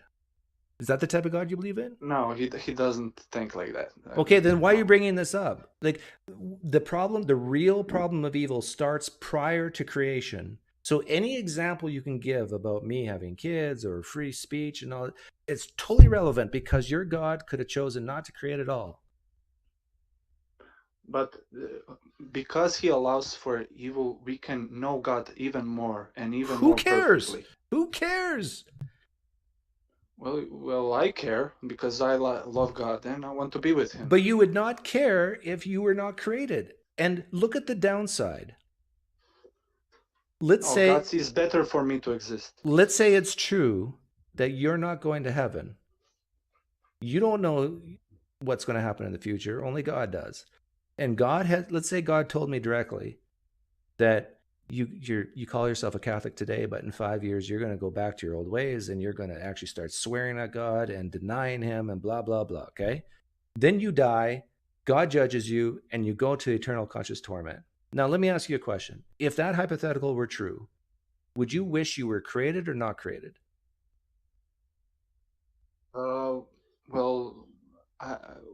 That's a tricky question because you presuppose a lot of things, what I think about hell. I don't think people in hell have these kind of thoughts. They are in an irrational mode. They are in a chaotic state. So they all All you have to don't know like is hell a good place or a bad place to be, and you're going to say bad. place, right? but they don't want to be with God. They chose to have this everlasting movement away from God, and God is allowing them to do so, and He's allowing them to freely think whatever they want. They can sin in their mind, But it's still a bad as place, long right? as they want. A very bad place. Yeah, because so let me they ask are you irrational creatures. Let me ask you the question again. If in this hypothetical you're going to hell, eternal conscious torment, as the Roman Catholic Church teaches, the traditional view of hell, is it good that you were created or not? Would you rather be not created? If I go to hell, that means I made a choice and I want evil. Then I was. You're not understanding my question. My question is, if you could have chosen not to be created at all, given that you know that if you are created, you're going to hell, would you want to be created or not? That's a like convoluted question, because to even ask that question, someone needs to already exist, right? So if someone needs to ask you, do you want to exist, you already need to exist. So it's impossible. Sometimes parents make choices for their children. Your mother. God tells your mother that if you are born, you're not born yet, but if you have coitus tonight, Orchid will be born, and he's going in a 30, 40, 50 years, he's going to die and go to hell. Now, do you want that? Do you want your mother to have coitus to create you or not? I don't exist, right? So You're right. You don't exist yet. Yeah. Would your mother want you to be created? If I would exist and someone asked me, I would say yes, I want to exist. But if I don't exist, then I can't answer that question, right? You're being difficult on purpose. You know what I'm talking about. No, right? it's a convoluted question. It's a loaded question. Should your mother have you? You're asking me right now, okay? Your mother says, God told me that if I have Orchid, he's going to go to hell someday. Yeah, that's her choice, not mine. And no, but she's asking me, and I say, what's your mother's first name? You can't pronounce it. I don't. Okay. Think you can. Anyhow, I tell your mother, don't have this child. Don't have coitus tonight. If you have coitus tonight, and if God told you Orchid's going to end up in hell, don't do it. Don't do it. Okay? Now pretend you're a third-party passive observer listening in. Is that a good thing? Good advice I gave your mother or not? I'm not sure what you're. Yeah, you know exactly what I'm asking. No, I really don't, because now you're a third party that's saying to my mother, don't do it. Or what? I'm lost a bit. No, you're not. Is it better to go to hell or not be created? I would say it's better to go to hell, yeah. Okay. Now you finally answered the question, and I think you're just saying that to get out of this problem of evil. I don't believe you. Hell is a choice. How do you know that people? You rather go to hell for eternity, a really bad place, than not be created. I would rather have an opportunity to have eternal life and have get life to have a choice. That's always better. But we know in this thought experiment that you're going to hell. You had the opportunity and you rejected it. Is it better to go to hell, a really, really bad place, your own words, or not be created? Yeah, people that go to hell are evil and justice is good. So I believe all that existed and go to hell, it's overall Let's good. say part of that evil that you did, if you were created, was to rape little girls age 6 and under. Is it better for you to be created or not? This is tougher, right? I'm sticking the cognitive dissonance in your heart. I would say that everything that possesses being is good. So that's Orchid. Stop it with this. What? With this apologetic talk? Is it better to rape children or not? Not. Of course, it's not. So it's better for you not to be created than rape children, right? I don't know. I would need to push back on that. My goodness, if my own son, if I knew with 100% certainty that my own son would rape children, I would never, ever bring him into existence. Okay. Never. Listen to this. What if the children all go to heaven, everlasting joy, everlasting happiness. The rapist repents, he recognizes that he did wrong, he starts to love God, everlasting happiness, everlasting joy. Oh, one big happy family, right? So are you saying the rape did happen or didn't? Well, it did. It was a horrible evil, but it yielded something good. Okay, here's my answer. You asked me a question. Here's my answer. It is still better off that God created nothing, nobody, zilch. You know why? Because even though you miss out on heaven, the rape doesn't happen. But it's temporal. And you're not going to miss heaven because you don't exist. Not existing is always evil. It's bad. Yeah. See, this is the problem. In order to be a Christian like yourself, you have to, in order to keep believing this and to deal with this problem, evil, you have to say, God is good, even though he knew that rape would happen and he created anyhow, and you just have to live with it, right? Like it sucks. Well, Catholic Church has this type of phrase, Felix culpa. It's like the great picture or plan is good. Like it's called happy fault, right? It's like a paradox, but through this fall, we can experience God's love. Yeah. And maximize our virtues. Make the manure smell like flowers. I get it, but the problem is you still got manure, and your God, if you believe in the omniproperties of God, you're toast. Why? This is why there's open theism. This is why there's Molinism. This is why there's all these theological ideas, because they understand that what I'm talking about is a real problem. Because it makes your God a schmuck. What if he punishes evil and brings about this? No, who cares? Doesn't matter. Joy. I'm going to create a sentient being that I know with 100% certainty is going to rape little girls. But don't you worry, I'm going to punish this sentient being that I created. Come on. But you're smarter than this. Is a gift. All life is a gift from God. So it is up to God to determine how much of that gift we receive. Okay. Right? We're going in circles here.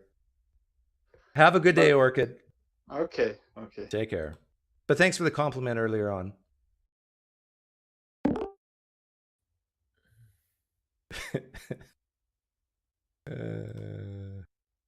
Hey, Derek, you're on. Hey, brother. I'm finally catching up to you because I was watching, and then, of course, you brought me on. How far'd you get? To the end right there. I mean, I've watched about maybe 15 minutes now. Like the Catholic. Wow, your questioning is impeccable, man. Well, I could pretend as a Calvinist. Ask me the questions that you asked him, and I'll tell you exactly how I would have answered at the end. Well, I actually need to decompress a little bit here right now. I mean, it's like, you can just feel the cognitive dissonance there. Oh, yes, 100%. That was, wow. Like, avoid every answer if possible and find a way to, like, distract so we don't actually answer the problem. That was what I saw. Yeah. The thing is, it's so difficult for some people to imagine the thought experiment of God alone and having to make the decision whether to create not and choosing not to. Because we're here. Like, we're here. This is a stupid hypothetical. Like, we're here. And so they can't enter that paradigm to realize that this is a reason why your God doesn't exist. Because if he did exist, we wouldn't be here. Yeah, the God that they imagine that's good, as they're describing. That's why if you turned those questions on a Calvinist like me and I put myself back into those shoes, oh yeah, I faced it. I faced it head on. I was trying to swallow a pill that I personally, even my own morals as a Calvinist, couldn't really swallow. I was saying with my mouth because the Bible says, and I was trying to be consistent, but there were moments where I would think about my own family members who were going to go to hell, and I thought, how can I love them, but God hates them? I didn't pull any punches. God hated people. I saw Jacob I loved, Esau I hated. Yeah. Oh, let me bring it up. I love this from Franklin. Doug should have never have asked these questions. That way we wouldn't have had to listen to the answers. He's right. But unfortunately, I don't see the future like God does. And I'm needy, unlike God.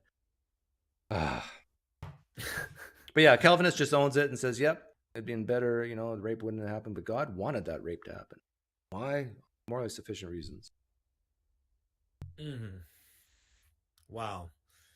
Yeah, there was a lot there. Like, it was, well, you wanted hell. It's better that you existed.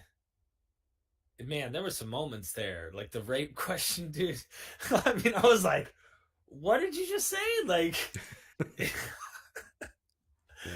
You're funny, man. You are funny.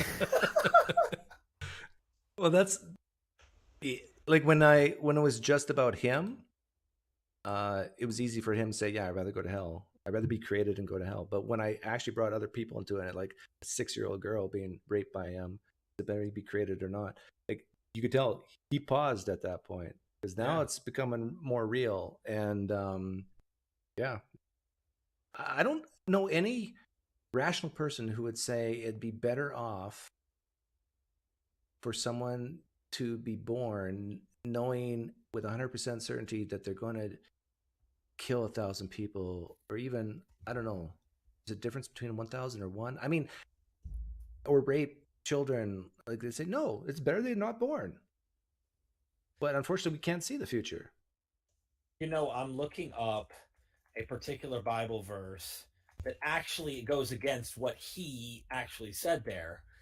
And it says, let's see, where are we at? Mark 14:21, the Son of Man will go, just as it is written about him, but woe to that man by whom the Son of Man is betrayed. It would have been better for that man if he had not been born. Mark chapter 14, verse 21, goes against our friend that was just on with you. It would be better. Why didn't I remember that? I don't know why. I just thought about it. Why didn't you type that in the live stream chat when I was talking to him? You were so caught up, dude. Yeah. I don't even then I didn't think about it till just now, but even if I did, you probably wouldn't have seen it. Yeah. But it gets into the and then in that question that is better that he wasn't born, if you do read Paul in Romans 9, before they were even born, for God's purpose of election, Jacob I loved, Esau I hated. They didn't have choice. This is not a choice. He hated one, he loved the other. And you know what you're doing? You're converting Orchid to Calvinism right now if he's listening. I hope so, because eventually that will make him realize how ridiculous, I hope. If he's really a morally good person, I think he is, based on the pauses that I heard there. But you get to that point where it's like, how did Paul deal with this? He didn't go, well, first of all, God's outside space and time. And you, the naysayer, let me tell you about substantial quantum physical, who knows, some ridiculous blubber. No, he said, who do you think you are? I mean, who do you, oh man, think that you are? I'll tell you who I am. Shut up, what fool! I think I am is better. Yeah.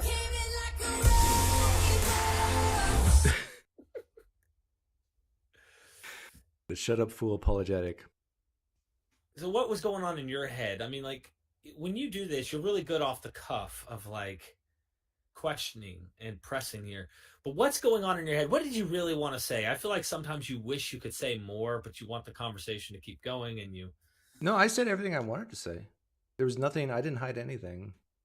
Like, I just feel like you are hiding the anger. Like there's something that you're like, how ridiculous. Do you not hear yourself? Like, how stupid this sounds. Well, no, I kind of said that to him. You're just super polite about it. I guess. I'm just a Canadian Mennonite guy. I'm sure everybody saw the frustration in my eyes and my face, but I didn't want to swear at him or anything. If that's what you're getting at, like no, I'm not saying that. I'm just saying like, I wish that we would drop the shtick that I hear Christians come with because they're defending something from the get-go, and I get why.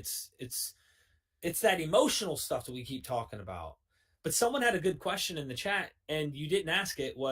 You should have asked, so who is she in your life? Yeah, I saw it.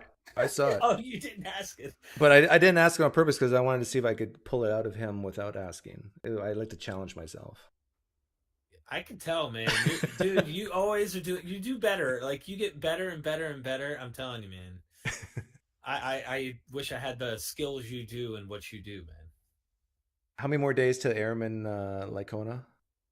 I think that's on Easter, I believe. On or Easter. the 9th. I'm sorry. It's on the 9th. It's on the 9th. Okay, that's 10 days from now, right? No, 11 days. Did you hear what I said the other day? I missed it. About that debate? No, what'd you say? I said something really bad.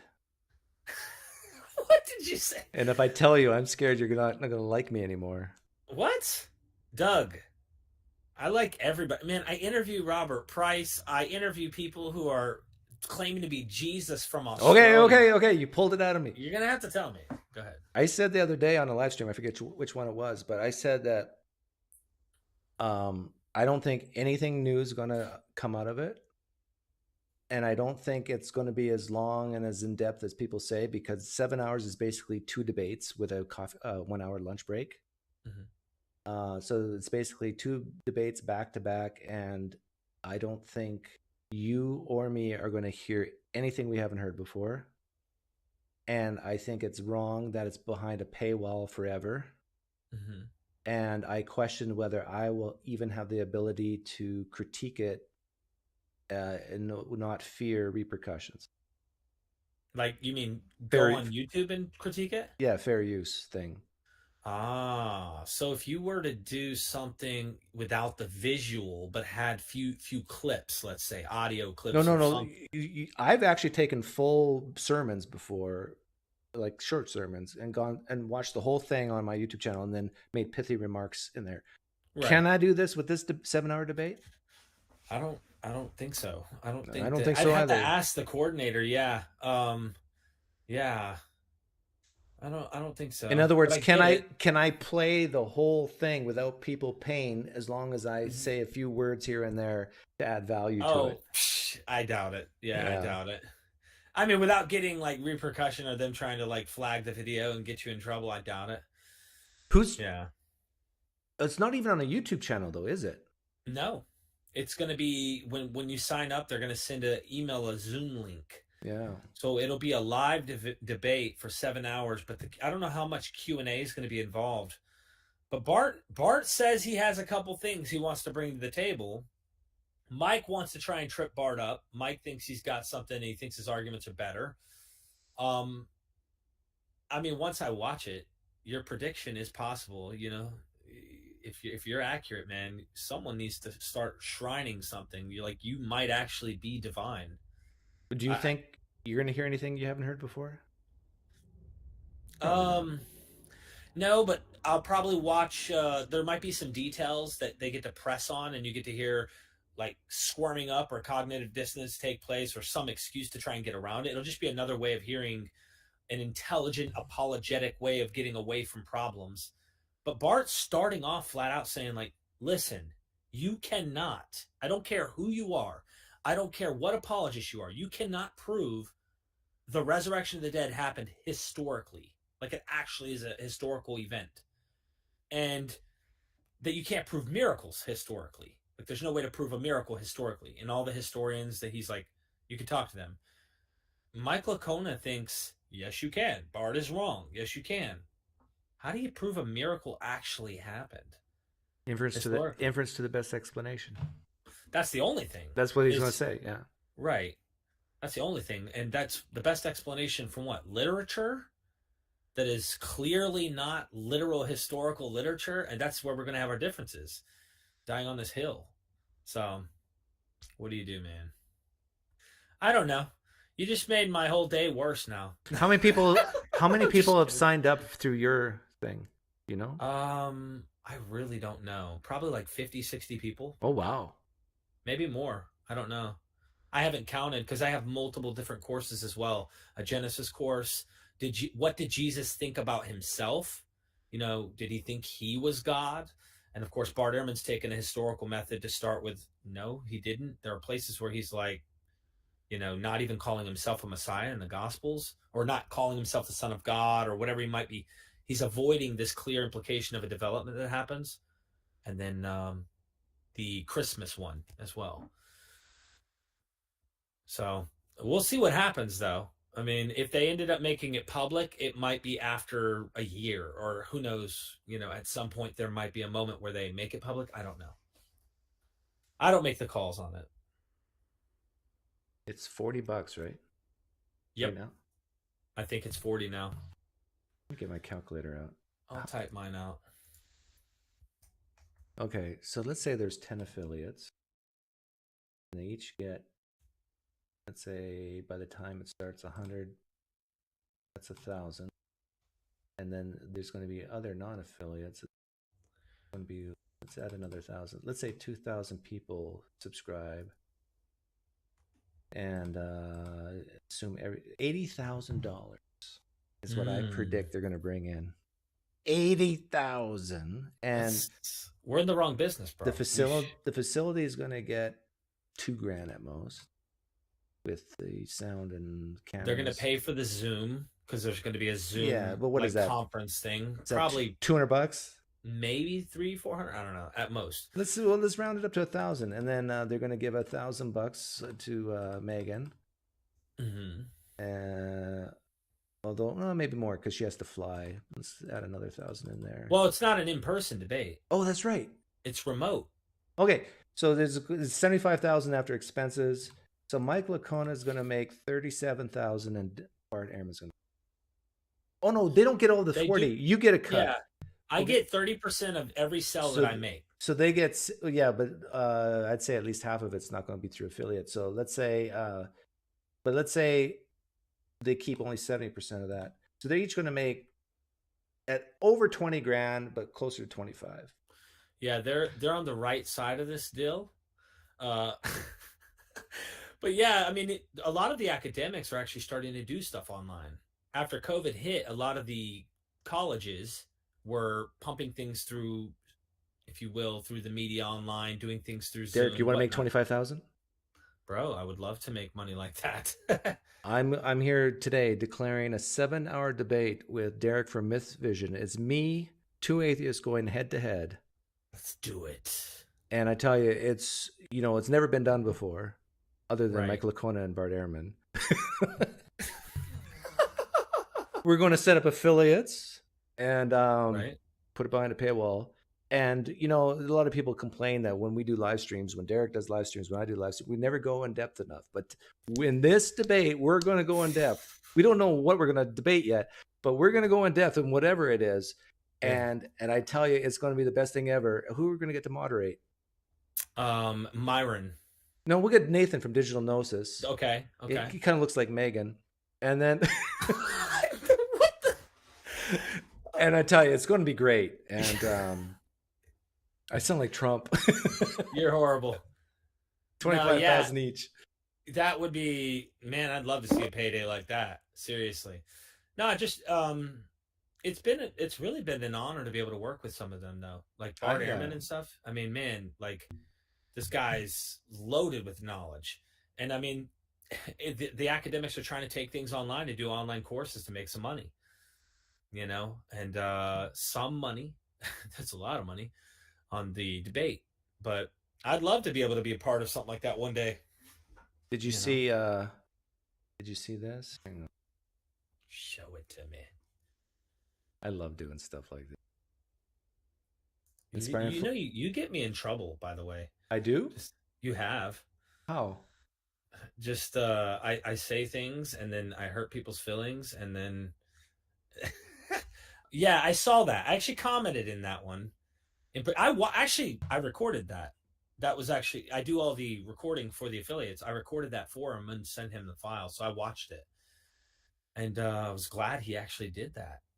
Well, yeah, it's great for us. But I tell you, he's going to lose a big chunk of his audience inspiring philosophy.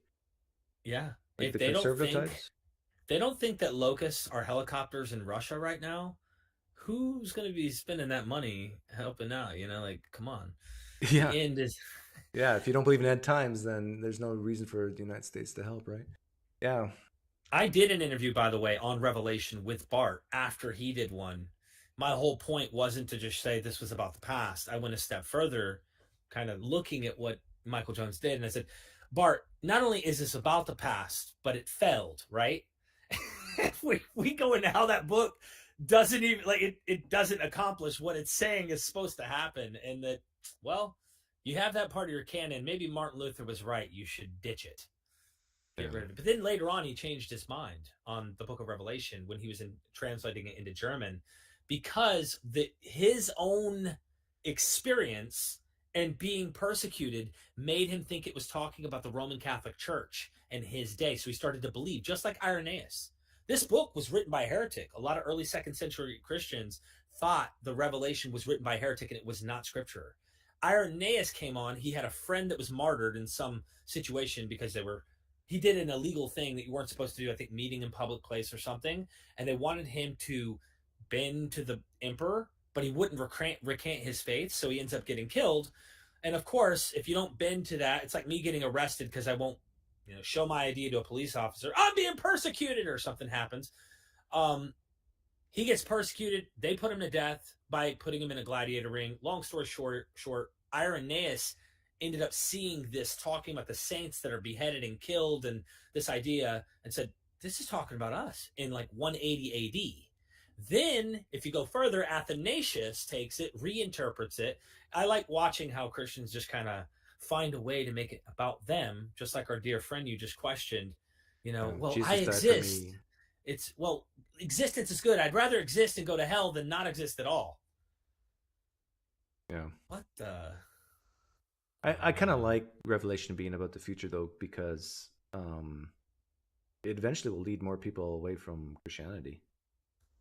Like this, and this is precisely why Inspiring Philosophy, I think he read Revelation and goes, this is not good. I mean, if this is about the future, this is not good. Jesus coming back and killing people and blood up to the horse's mane. I see what you mean. Yeah. So it's like Randall Rouser with the Old Testament atrocities. He's like, no, that doesn't represent the Jesus I know. And I think that's what Inspiring Philosophy is doing in the New Testament with Revelation. This doesn't represent the Jesus I know. Maybe I can get him on and do a show and ask him and actually like probe. Me and him talk all the time. I say, hey, dude, are you avoiding the issues that are problematic in Revelation? Is this your reasoning? That's actually your kind of style. Maybe you should in that particular. For me, I like to get into the details and point out problems and get into the theology. And how often do you talk to him? Probably once a week. We message each other through Twitter and stuff like that. Okay. But face to face, do you talk to him? I haven't talked to him since the last time I interviewed him, when I asked him about Jonah, and you made the little clip about it. You know what I mean? I was like, yeah, so did Jonah actually get swallowed? Well, that's a difficult question to answer. I was like, bro, like, not really, but, okay. But actually, I found out about the myth behind Jonah. I'm all about finding little threads. Owanis is this myth about a man dressed in the skin of a fish, or dressed in a fish, who comes on the land and gives an oracle and stuff. This is predating this Jonah story. And then the other one is Dagon. So we hear about Dagon when Samson's hair gets cut, and then finally, give me the strength, blah, and then he kills the people on the Dagon temple and whatnot. But Dagon is another fish god. And then, of course, the Pope wearing the fish hat. People wonder, because early Christianity symbols of Jesus' resurrection were Jonah spitting out of the mouth of a giant fish. So you kind of wonder, is Christianity more pagan than you think? Yeah. Oh, man. It's just so incredibly obvious that the Old Testament and the New Testament, can we use the word plagiarized or just borrowed? I'm beginning to like that word, and scholars like to tiptoe around it, and they've been trying to train me to say, there's no such thing as plagiarism in the time. We're trying to push across the point. I'll go with plagiarism in some respect. I mean, there's no copyright infringement in these days. The best ideas were copied and repeated or changed a little. So, did you see this one? Oh my gosh, you are hilarious for playing that clip, dude. You did the best little clip on this. I almost feel like that clip that you played where he's like, yeah, Bart, but let's move on to something else, because he totally ignored Bart there. I mean, Bart The way Bart did it, he was like very nonchalant, just very quiet voice. Yeah, Dude, play it, please play it. Well, Can you won't be able to it? hear it, but I can play it. I'll. You can, Dude. yeah, you can go back to my live stream and you'll hear it. I'll hit the volume. All right. So let me play it here. I'll meet you here. Oh no, I can't. Let's go here and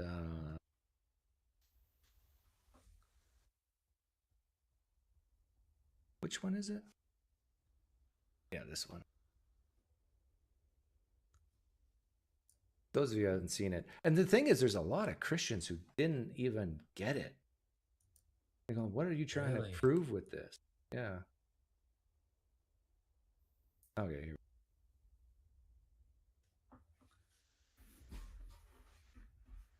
This, the Son of God, the Logos, whom thou hast brought forth, as the angel Gabriel announced thee, and my Father has sent me for the salvation of the world. It actually looks like Muhammad isn't just drawing on these stories. It looks like he's just taking them and modifying them so that instead of Jesus saying, I'm the Son of God sent for the salvation of the world, he says, I'm a servant of Allah sent with revelation, and I'm a prophet. Yeah, makes sense to me. I mean, it's clear.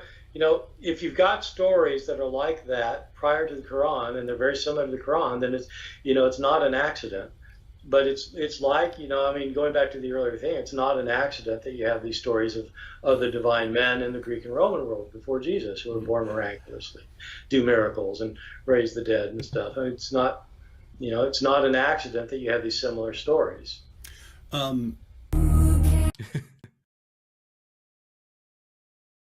Yeah, I gotta stop the Enya music right away. Yeah. But yeah. Can you bite the bullet on these? Because I know that they mess up your monetization. It helps to make a little poker money on the side. Do you ever realize, oh snap, I don't want it to ding me on this? You know what? Most of the time I don't care. Right. Like if I make zero from a video through advertising because I play Enya or whatever, who cares? But like the one I just did on, yeah, that one I think is up to 12,000 views, and that's pretty good for a short clip. But yeah, I made zero from it. Yeah, it's the music made it that much better though. It was just amazing. But for the Christians who still don't get it, the point is that Islam ripped off things, not everything, but ripped off a lot of stuff from Christianity. And Christianity ripped off a lot of stuff from Judaism. And Judaism ripped off a lot of stuff from other beliefs that predated it. There's nothing, believe, what is it, Ecclesiastes? Nothing new under the sun. Yeah. Yeah. Like, believe your own scriptures. A lot of what you think is original and new and unique, and Christianity is the only religion that does X. No. There's very few things that are unique. Our friend that you were interviewing earlier, who probably hates me right now for being funny about his views about you talking about hell and all that, talking about God being outside space and time. I recently interviewed Francesca Stavrakopoulou. Did you ever watch that interview? Yeah, I watched most of it, I think. Yeah. Did you chuckle? Yeah. I was like, okay, we're going to go straight into this and I'm not going to be ashamed. And then I go, God's in, like, we got right into the whole, X-rated material about God in the Bible. But would she say that God had feet? Yes, God had feet. God had feet, God had hands, God had a nose for smelling his sacrifices, literal nose. God obviously had a mouth where he spoke from. He had ears, he literally, like us. He's a larger version of us. And she found temples in the ancient Near East. She opens the book this way, and you can almost visualize it reading the book, where she's standing inside of a giant foot that's a few meters wide, like a human's. It looks like a human foot, but it's big. Yeah. And it steps into this temple that was destroyed. I don't know what war or when this happened, but you could see in the concrete the feet imprints heading into the temple. And she said the God is entering the temple. Well, she went deep into this book to point out the God, El, or El Shaddai, your forefathers knew me as El Shaddai. Now you know me as Yahweh. This El Shaddai, which is really the father, El is the father of Yahweh. Great Amy Grant song, by the way. Or is it Michael W. Smith? Which one is it? El Shaddai, El Shaddai. Na, na, na, na, na, na. I know it's Amy Grant. I'm quite sure it's Amy Grant. I don't know why I was thinking of that Christian song. You're a good, good father. I know you are. Something like that. I don't know. I don't know that one. It's a Christian song. But the father of El, or Yahweh, is El. And that there's a story coming from Canaanite material, which, what is Israelites other than Canaanites? Just they've identified differently. What are Americans that came over to America originally? British. Oh, hold on. What? They call themselves Americans, though, but they are British. Anyway, I digress on that. The point is God. I'm going to have to be very careful what I say here because I'd love to be, make sure my friend here, Doug, Myron has to censor things out for him and stuff. Points out that God is jerkin McGurkin, as I used in that episode, along the side of a water bank, and two goddesses come by, and they're impressed with his skills. He's what? Jerkin McGurkin? Oh, squeezing the lemon. Oh, yeah. Yep. He's doing the do, you know? Playing with the monkey. He's... Yeah, and this is the name of this God is El. This is the God that is talking in Deuteronomy 32, okay, that is talking about giving an inheritance to the nations, and that one of those, or the nations have an inheritance to the sons of God, and one of those nations is Israel, and Yahweh gets Israel as his inheritance. But anyway, this God's Jerkin McGurkin, and it says that it went to the heavens. It was that long, and the goddesses were super impressed with it. To the point where they impressed. Yeah, I would too. Yeah, I'd be like, dude, how do you do it? You know, tell me, you know, what's up? You got some magic you can help me with? Not blood magic, preferably, but he is impressing these goddesses, and they let him impregnate them, and they carry children for him. So God has kids, and he had a wife, or depending on the location, because some temples to Yahweh are different. El had obviously a god, but Yahweh had a wife, and Yahweh had a wife as well, Asherah. And of course, there's no Old Testament reference to God having a wife, though, right? No, but there are clear implications that Israel saw her as the queen of heaven. You're not a queen without a king in these times. And they worshipped her as a queen of heaven. So there was like a monotheistic-ish movement trying to get just Yahweh to be the chief God with no wife. Do you remember where this is in the Old Testament about the queen? Queen of heaven. Let me look at this up. Because, you know, nobody's going to believe this unless it's in the Bible. Yeah, right. Asherah in the Bible. Let's see. That one's in Google. Let's see. But the feet they'll believe because it says that Jesus walked in the garden, right? Well, yeah, they'll do Jesus. They won't let the God of the Bible. They think the God of the Hebrew Bible is like this invisible, outside space and time, omni God that he's not. He doesn't know where Adam is. He's pissed he even made creation. Like he's beating himself up for why he even made man. And while our friend was like, yeah, no, existing's better, even God wished he didn't create man. Like he's saying after he destroys them in Genesis 6, like, I wish I never made you to begin with. Oh, well, I'll go with that before I go with someone else's emotional opinions. Asherah. 1 Kings 2:20? What's it say? In the Hebrew Bible, under Davidic kings, the Jibra, the great lady, usually the mother of the king, held a great power as advocate of king. In 1 Kings 2:20, Solomon said to his mother Bathsheba, make your... No. Not it. Because I've heard about this, you know, Yahweh having a wife, or El having a wife, but not... So I just Googled this. I just typed in Asherah, God, wife. God had a wife, Asherah, whom the book of Kings suggests was worshipped alongside Yahweh in his temple in Israel. According to Oxford scholar in 1967, Raphael Patai was the first historian to mention that the ancient Israelites worshipped both Yahweh and Asherah. And then God's wife edited out of the Bible. God had a wife, okay. The theory has gained new prominence due to research of Francesca Stavrakopoulou, the lady I was just mentioning, who began her work at Oxford and is now a senior editor in the Department of Theology and Religion in the University of Exeter. We need the Bible itself to really help. But the idea that he worshipped Yahweh, we need that Bible verse. Yahweh next to Asherah. Well, if who you interviewed, that woman, what's her first name? Francesca? Francesca, if she's right, then it's edited out, so it won't be in the Bible.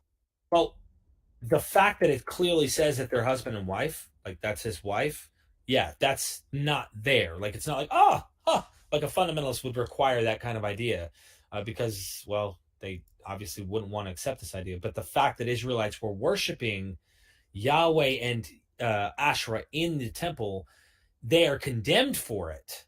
They're condemned for it in the Bible. So it's like, well, what's the condemnation here? Of course they're going to say, well, no, it was always supposed to mean only one God, never Asherah included. But when you look at Canaanite religion, you find out, hold on, gods had wives and kids. And what's the push for only having Yahweh and getting rid of Asherah? That's the real question I have. It's like, what's the point? Why are they wanting to only have Yahweh and get rid of Asherah from any of the religion? Oh, 1 Kings 18:19.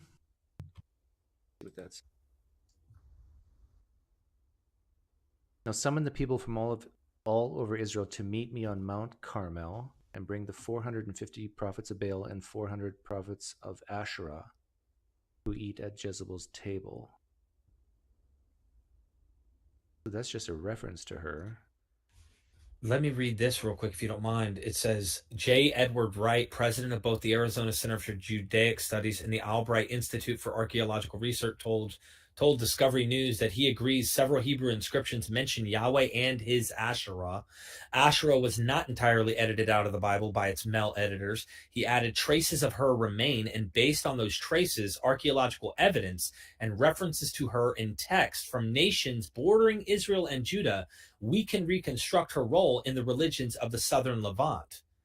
So knowing it tells too much. Like if they had edited her out completely and we didn't have her as a potential suspect in the crime of a marriage with God, and then read outside religions, then maybe they'd have this little bubble they'd try to place Israel on and go, no, they got it right from the start. But there's implications that even the Israelites within the Bible were practicing this, is something that was real, something that they were doing. And she's also known as Ashtar or Ishtar.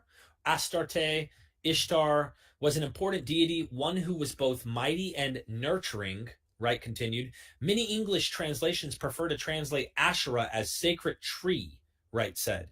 This seems to be part driven by a modern desire, you imagine Christians probably, clearly inspired by the biblical narratives, to hide Asherah behind a veil once again.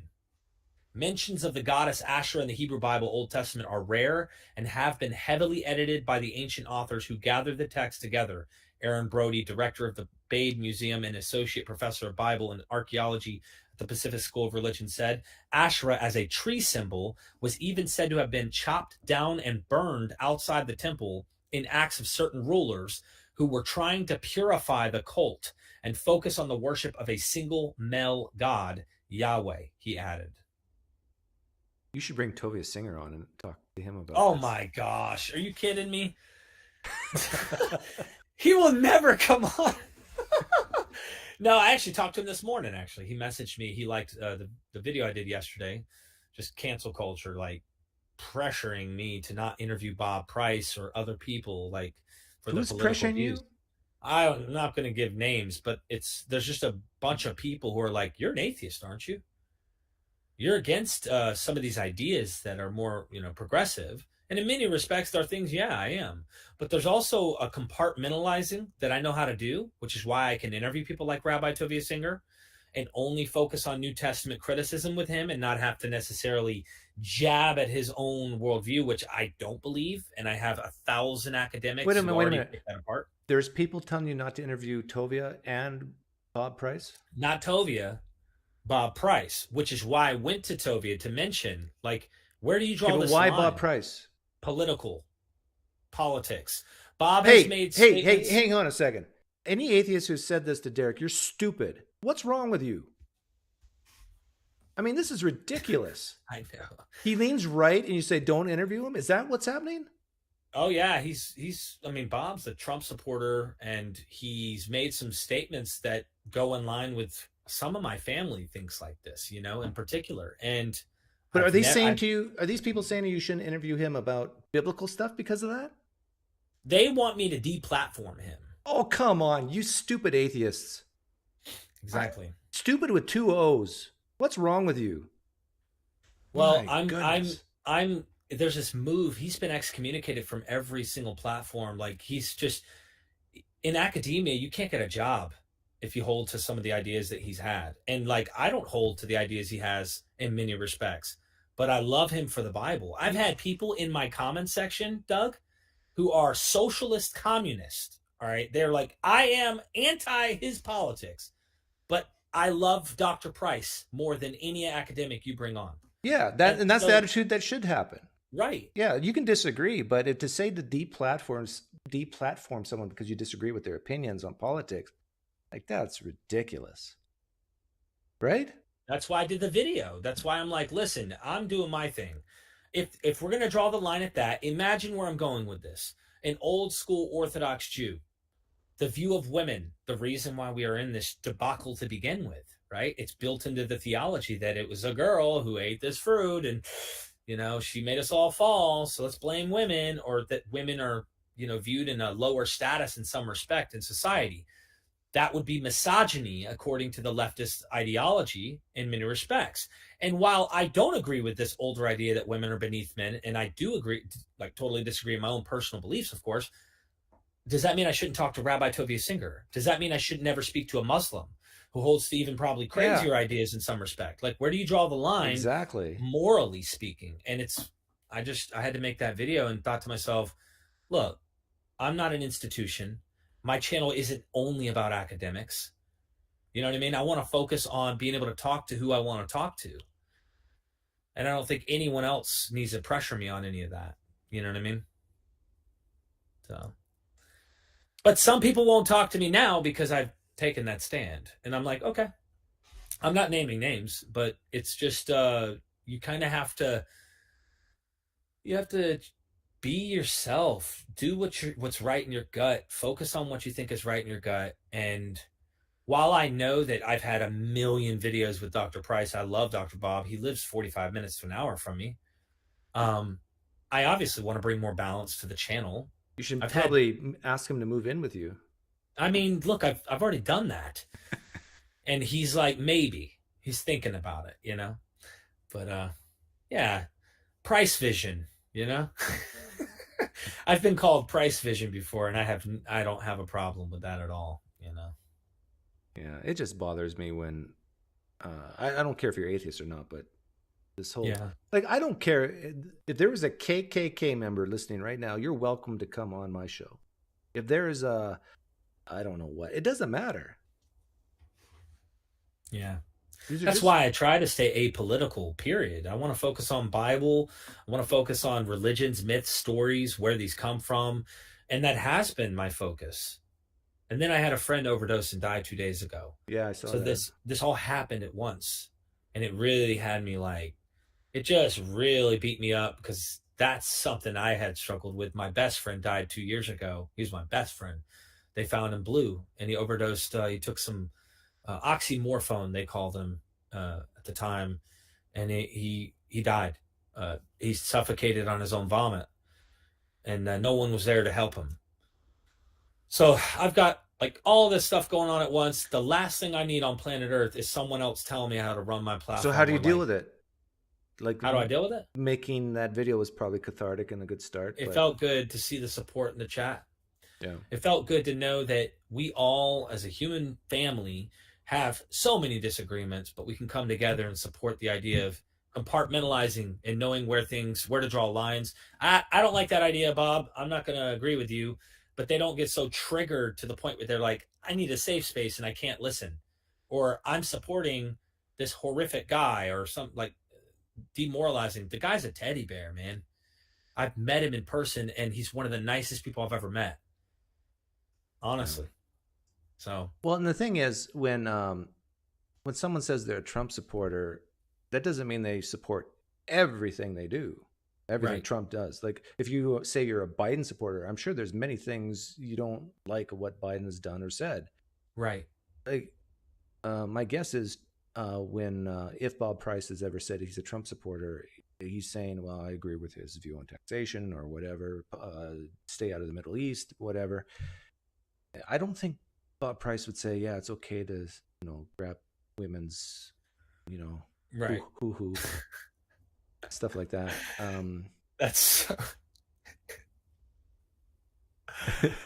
dude, you're wild. You're wild. No, that's locker room talk, though. I grew up in a military household. My father, every third word is a French word. I mean, he just, I grew up with the alpha male mentality. I grew up in a household where a man opens the door for a girl and opens her car door, helps her get in, like this gentleman mentality. Yes, sir. No, sir. Yes, ma'am. No, ma'am. So there's like this upbringing that I have, and I'm trying to open my mind more and learn more about a bigger world of things I may not have understood growing up. Yeah. Giving everybody a voice, and understanding people that come from a community that, I love that Derek is building real relationships in this community. If you then put friendship first, that's okay. Let's all look out for Dr. Price. Thank you for the support of Doug. I've been, I must admit and confess, can I make a confession?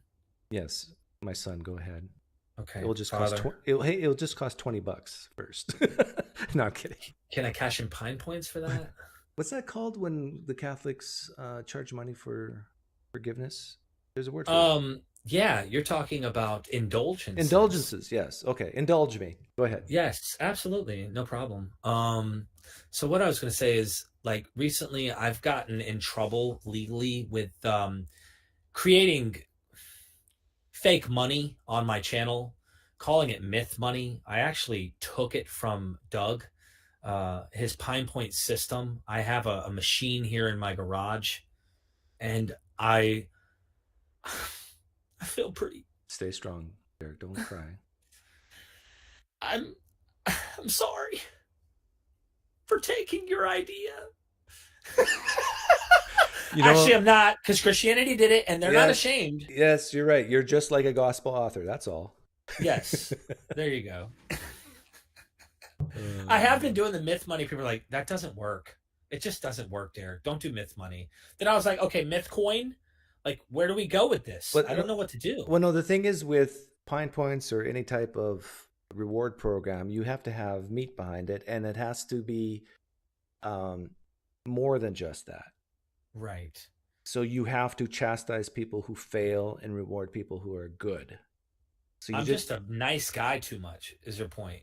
So when you give out these rewards, you got to throw a little something like, I will be thinking about you today because of what you've done for me today.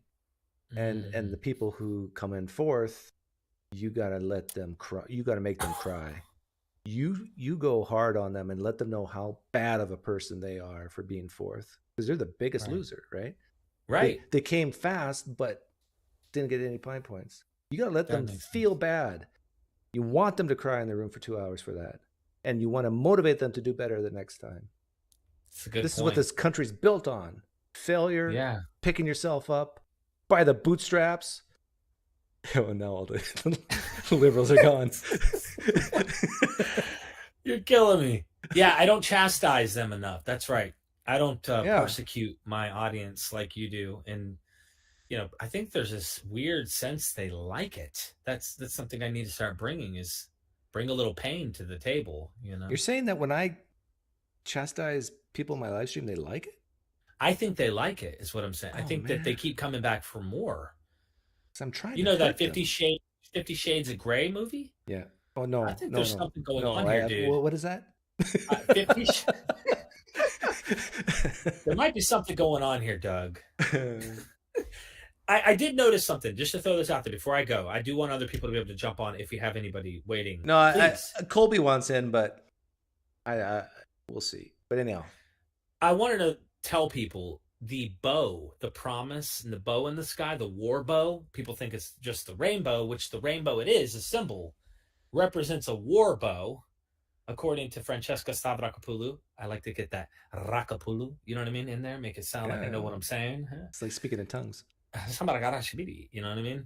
And that the war bow is a euphemism for God's junk. I'm being very coded here. I'm not making this up. She was talking about... By junk, you mean penis. I mean by his schlong. You know? You know it's okay to say the word penis, right? Yeah, of course. And vagina. Rough there. You just said that. It's rough, you know? No, I'm just kidding. I said Regina. I know, but why didn't you say it earlier when you were saying, like, grab her by the... And you didn't actually... Because woohoo is funnier than vagina. I agree. But it gets even more intense. You remember in Isaiah where God is sitting in the temple and he has this vision and he sees that God's train, which would be, they think his clothing, is like filling the temple. God his wore a glory. dress? God wore like a robe type train, like this large garment, okay? That's how it's been understood. She points out that feet, the war bow, God's train, all of these are euphemisms for God's phallus. There's another term for you. Penis, phallus, schlong. And this is something she pointed out, why the cherubim are covering themselves. If you ever see an image of them, they are winged creatures who cover themselves so others cannot see them. Specifically in the presence of God, they are hiding themselves, covering their body parts, their penis, to keep from God's glory even being tainted by their presence. They are covering themselves in the presence of God so that God's glory would shine forth. Now, what I'm trying to say is, when you go back in the ancient world... keep talking. When you go back in the ancient world, everything is more sexual than you think. Give you an example. My buddy Stephen Nelson, love that guy to death. Brilliant Greek, studies Greek stuff like crazy. A woman lost her virginity in the ancient world when a man pierces her with his penis. A man did not lose his virginity in that act like we think today. A man lost his virginity when he was finally pierced by a sword in battle. So war and sex are so interconnected. She started the chapter out by pointing out, not getting political, just to point out an example. You remember when North Korea, Kim Jong-un, when he was still alive, was talking about, I have a button and I'll press this button and I can reach you. And then Donald Trump responds back and says, I have a bigger button and mine actually works, okay? This was two guys showing their schlongs in the media, trying to express in a euphemistic way, I have a bigger junk, I'm more of a man, and you don't want to mess with me. So in war, it's kind of like, you know what? I'm going to him up. Okay, hang on. When you said that you said in the Old Testament, a man loses his virginity when he's... No, Greece. Oh, in Greece. In the Greek world, a man in battle. Yep. And it's the man who does the piercing loses his virginity. Right. Not the pierced, because he'd die. Every virgin would be dead. Well, the man who... No, you get cut in battle. Swords slice you. Okay, yeah, or wounded. Yeah. Okay. If you get wounded at all, and if you died, you lost your virginity in the act. I mean, that's... You've hit that moment of what they would say, you hit manhood at that moment. They glorify death. You've seen the movie 300, right? I'm just imagining a Greek soldier piercing another guy and going, was that good for you? It was great for me. I know, I'm just joking with it. But that's like seriously how they did things in the ancient world. And when you look at it, it's weirder and weirder. It just gets weirder and weirder. You got to keep looking into it further, but you'll find out this God that we find in the Bible is playing part in this mythology in Canaanite religion, looking at Baal. You know, Baal's like the twin brother of Yahweh in many respects, or is an equivalent to El and Yahweh and stuff, which is why he pops his head up in the Hebrew Bible as well as another God that competes. You have Elijah, your favorite example. Make this napkin that's soaked in water catch fire. there were Baal worshippers, but they weren't just anybody. They were Israelite Baal worshiping priests. Israelites who were priests of Baal. And there's this competition. Yeah. And Baal, and he's like, yeah, well, your God must be asleep or on the toilet or something. And oh yeah, 1 Kings 18 is my favorite passage. It's like, yeah, are your gods asleep?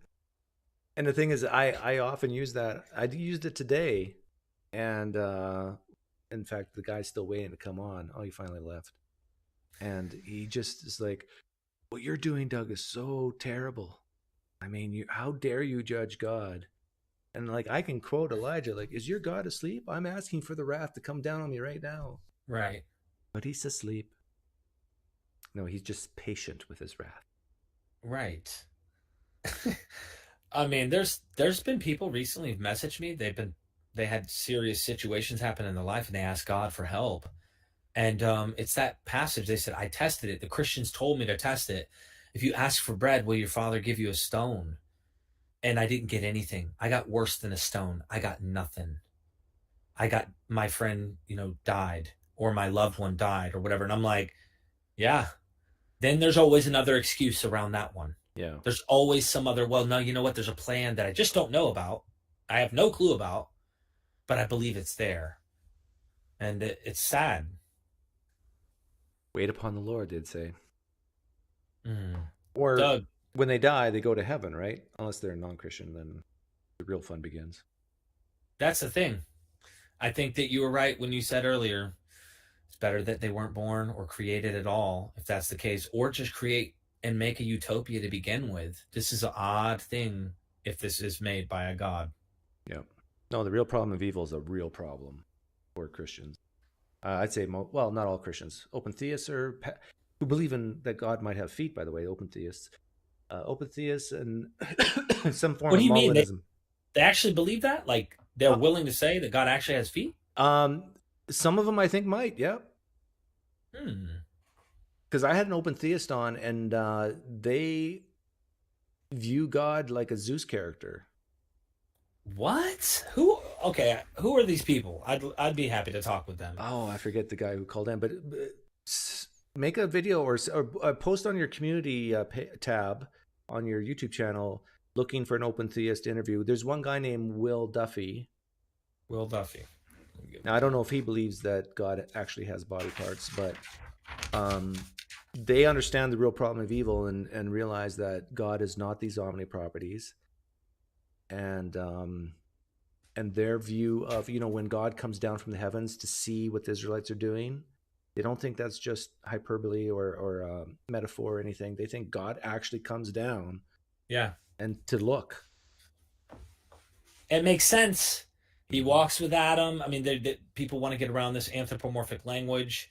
But also what you're saying here, Francesca in her book talks about how in their community, I think it was during their being in the wilderness, there's a command to poop in a certain spot. I know I'm getting into gross stuff right now, but this is stuff that I think is necessary. They want you to bury it and make sure you have it in a certain location. Why? Because they said God walks among us and we don't want him stepping in it. What verse is that? I think you really, I swear on everything, you need to get this book. You know I don't read, right? It's on Audible. You can listen. I swear on this book, bro. Why don't I just get Francesca on my show and I'll ask her. Email her. I swear you will be blown away like you've never heard anyone. I've never heard anyone. But is the pooping part and God not stepping in it, is that in the Old Testament? Or is that in other? Yes, in the Bible. It is in there about making sure that they have a special area because God will walk among them and step in it. They need to have a special area. They had unclean and clean laws and ideas about how they would do certain things. God didn't like unclean animals either. And then rabbis later on were arguing whether God was circumcised. Things like this. Elias just posted the verse, but not the part where about God stepping in. That's what I'm curious about because that does not. Well, he walks among you, so I would imply. Oh, so implies. Okay, so it's an inference. It's not. It comes out and says it. No, if it's saying shovel the dog poop because people are going to walk outside it's implied in that statement of like, shovel the dog poop. You don't want people to step in it. You know what I mean? It's like, oh no, it is in there. For the Lord What's your it say? God, for the Lord your God moves about in your camp to protect you and to deliver your enemies to you. Your camp must be holy, so that he will not see among you anything indecent and turn away from you. Yeah, it doesn't come out and say that so he doesn't step in the poop, but it basically says that God's there and and he's walking. No, he moves about, and God doesn't like to see poop, I guess. It's so funny coming from your mouth, man. Well, yeah, who can blame God? Like, nobody likes to see poop. No. Or the smell of it. Yeah. You know, he likes those burnt sacrifices, though. He's like his barbecue. That's for sure. You got to imagine. I'm really wondering about something. This is going to sound pretty sick, but I'm really wondering. God loves the scent of a sacrifice throughout the Hebrew Bible. I mean, everywhere. What happens in the idea of the sacrifice of Jesus? Is there something? Is he satisfied? Is he like enjoying this death of this sacrifice? You got to be true to the scriptures, Derek. It says that God loves the aroma of burnt offerings. Right. Jesus was never burnt. I get it. You're right. You're right. But if if Jesus were burnt, he would smell really good. Well, I can't imagine he doesn't like a sacrifice that isn't given by, later on you see these ideas like, I didn't want a sacrifice. I wanted you to be a good person. These ideas in certain prophets. Like, I didn't want a sacrifice, rather I wanted this. But there are places where he absolutely wants a sacrifice. Yeah, yeah. So, it's contradictions unless you want to try and fix those problems. But I wonder if you're taking this idea of the Hebrew Bible, God, and here's Jesus' sacrifice on the cross, is he happy with it? Is he enjoying this like he enjoyed sacrifices in the Hebrew Bible? I mean, to the point where Solomon's wisdom shown, what did he do? It's blown up. The numbers are blown up. How many animals? What you're asking is, did God smile when Jesus was tortured? Right. I'm wondering if that was enjoyable to the God of the Hebrew Bible. It's, Christians, even the Mel Gibson movie, remember when he dies and then all of a sudden your vision, you're from the view of a raindrop, but it's like the tear of God that's falling from the sky and you fall down to the cross like God's crying? Really? Is that a real portrayal? Is God unhappy when his son died on the cross? That he wanted to die on the cross? That he sent to die on a mission according to this narrative? Hey, before I forget, have you ever had a scholar on to talk about what the death and resurrection of Jesus actually means? The death and resurrection, like for example, the common, at least conservative Christian trope is that Jesus had to die for your sins. He had to take on that sin upon himself, and the wages of sin is death. Right? Right. What died? As far as Jesus, you mean? Yeah. What did Jesus's spirit die? Did his soul die? Did his will die? Did his body die? What died? I have not had one that specifically tries to get into the original context and tries to deal with this, but there are arguments from scholars that there are more than one idea in the New Testament of what's happening as far as the sacrifice and what atonement happens here. But the centuries after, this is the question. All the way down, I just interviewed a guy, Peter von Sievers, about Islam. How did this begin? I wanted to know the origins. He thinks you need to look at the Christianities of the time, because you had from Constantinople, you had from Persia, Western Persian Christians, various Christian groups. And some of them had this idea that God, Jesus is God, and that God died on the cross. They actually flat out say God died and came back. So would they say that if they're Trinitarian, that God became a deity instead of a Trinity for like 3 days? I have a hard time knowing exactly the details on that because I have not studied that in depth. But that would be a consistent theology, in my opinion. But I don't think, I bet you most Christians are not willing to go there to say that there was a time when the Trinity didn't exist. And that was first century Palestine. I agree with you. I don't think that's what they're even meaning either. They called it deicide, the idea that God died. Then there were notions that they're trying to understand what we call the hypostatic union. Right. Like, how much is Jesus God? How much is he man? And then there were various movements going on. And that Islam and the Quran is actually a reaction to all of the Christian theology of the time.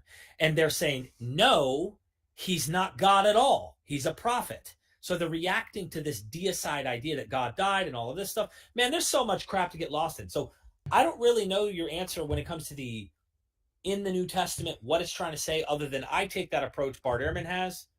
Jesus was a demigod. He dies. Cognitive dissonance sets in to make this an atonement, which it really wasn't necessarily. There is the idea, too, that this is a fiction of a man dying, just like we see the suffering servant in the Hebrew Bible. Right. But even if we grant that it's not a fiction and it actually happened, there's a plot hole here. And the plot hole is that I think most Christians have to be dualists, meaning that a human's comprised of more than just the body. It's a body and a soul. And then that day when Jesus died, only his body died, not his soul. That way, most Christians. I think most Christians believe that. But here's the problem with that: the concept of sin is a soul issue, not a body issue. It's your will and your soul that sins, not your pinky, right? Right. Not your foot. Yeah, don't your foot fear doesn't the one sin. who can destroy the flesh, but the one who could destroy the soul. There's this passage that talks about, don't fear the one that can destroy the flesh, but fear the one who can destroy the soul. So here's the plot hole. The plot hole is that if the wages of sin is death, and if death is just physical, which it was with Jesus, you haven't actually atoned for anything, because Jesus' soul didn't die. Well, there are early Christians who actually argue that Jesus descended into hell. And I came out of a cult that believed he actually suffered and died and was tortured in hell. I came out of a cult before I was a Calvinist. We were non-denominational. Right, but here's the problem with that. If they go with that and say that death is just separation when it comes to the soul and not actually death, then you're left with that Jesus could have not died on the cross physically.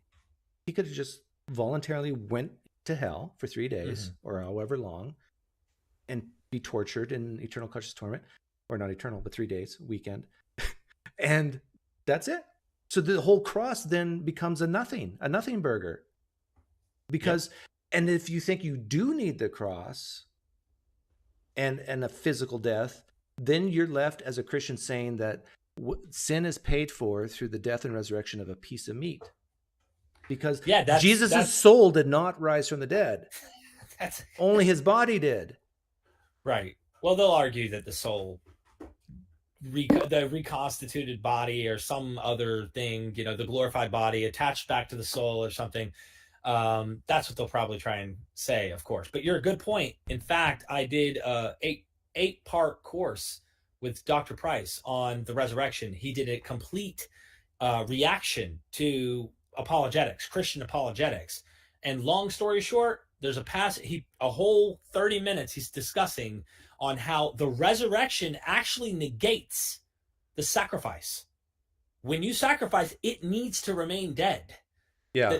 It negated the very sacrifice itself. So he's like, what did you do that for? You just reversed what was just done. So yes, there's so many problems with this whole thing, man. I don't know. It's almost like men just made it up. But anyhow, I got to let you go. And Colby's really wants to talk to me about something. All right, man. Well, thanks for the time, and I appreciate you. Yeah, thanks for coming on. Take care. All right. Bye. Let's, Colby's very needy, so we got to bring him in here. Yeah.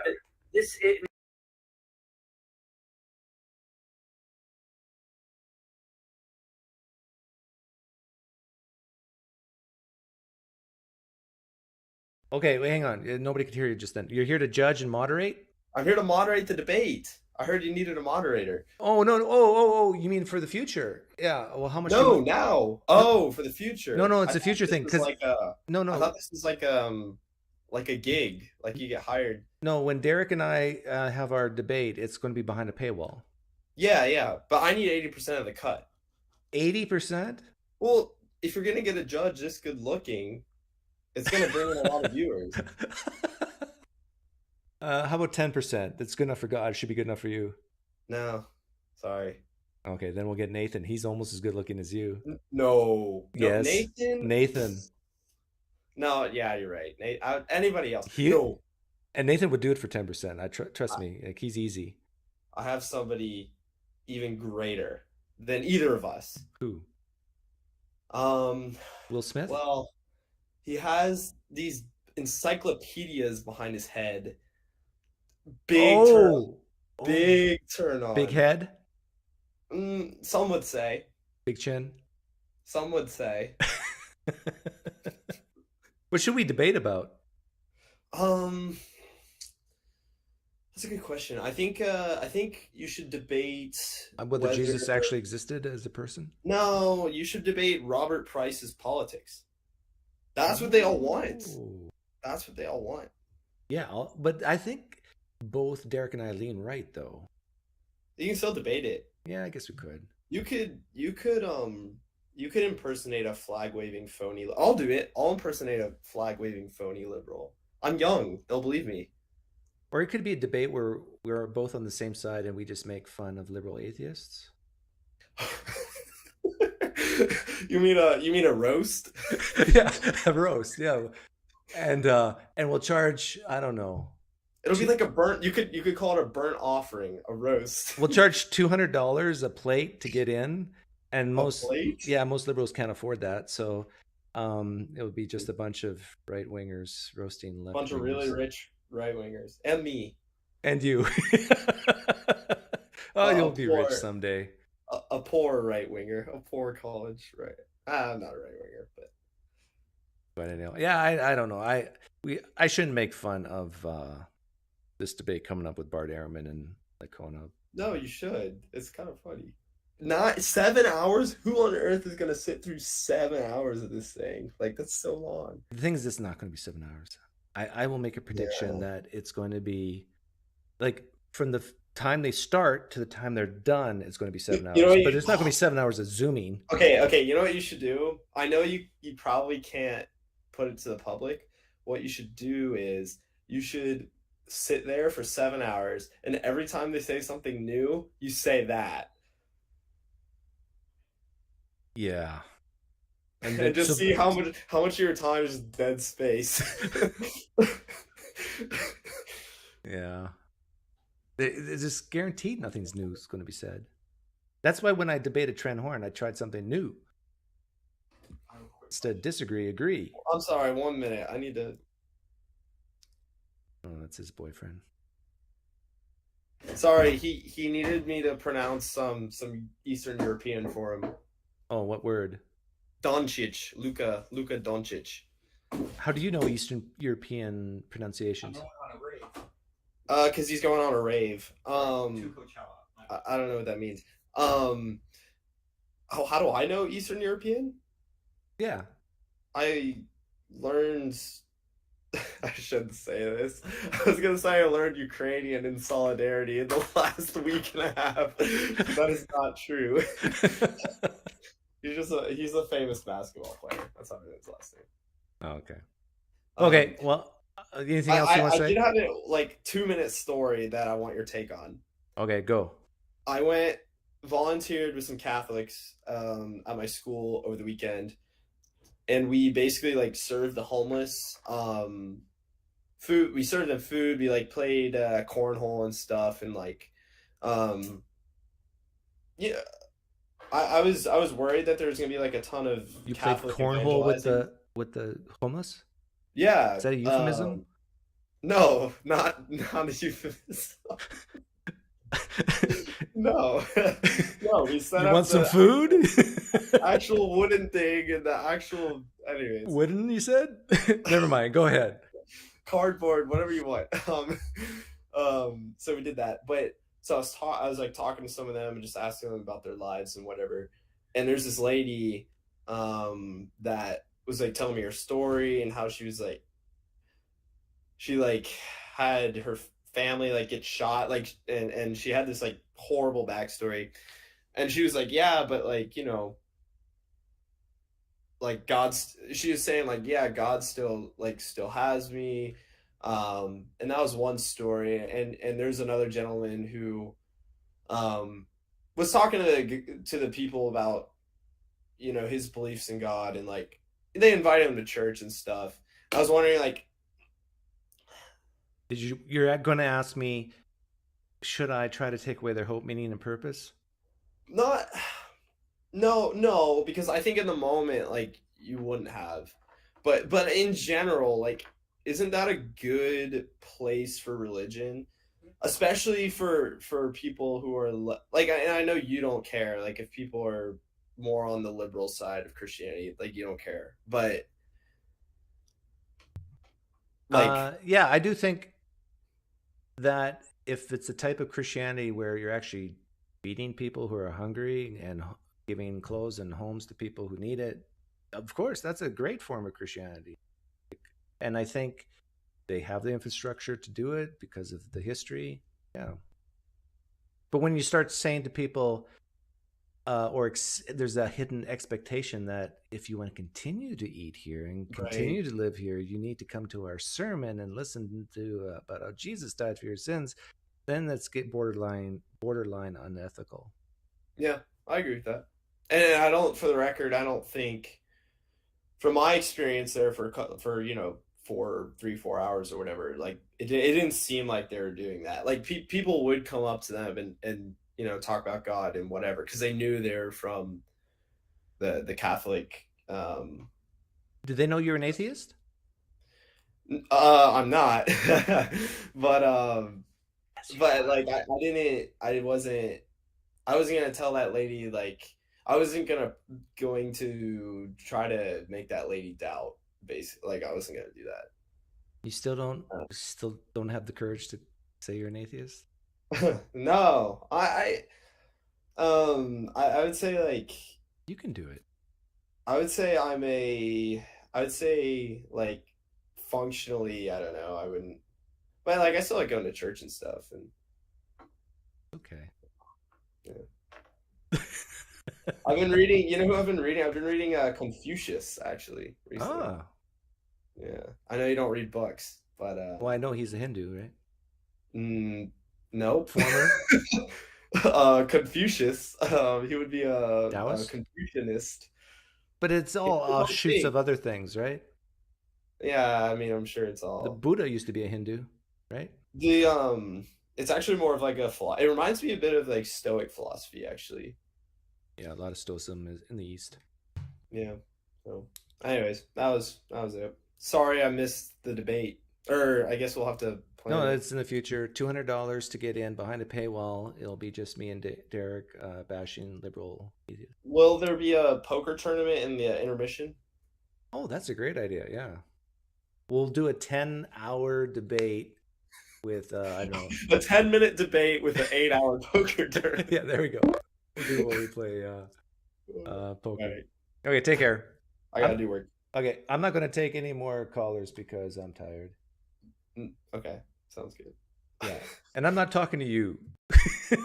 Talking to the people in the live stream chat. Now all the liberal atheists hate me. But that's okay. I love to be hated. Makes for a fun life.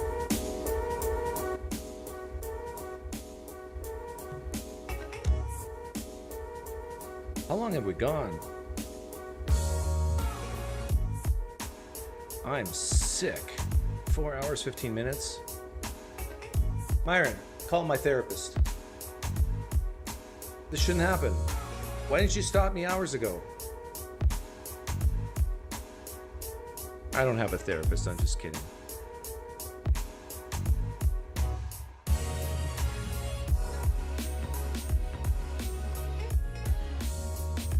(0125AR). I actually think Colby's still, there's a remnant of belief in him.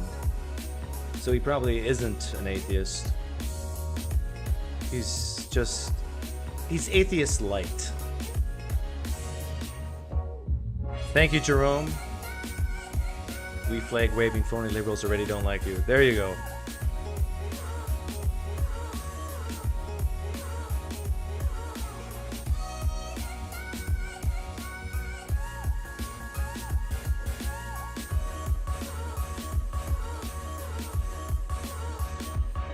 I just got a little excited there when my friend Derek was being persecuted for his beliefs. persecuted for bringing on a guy very knowledgeable. Price has 2 PhDs, people, from real universities.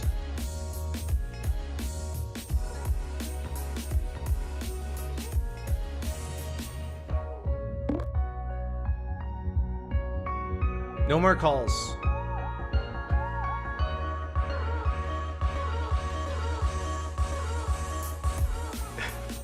Yeah.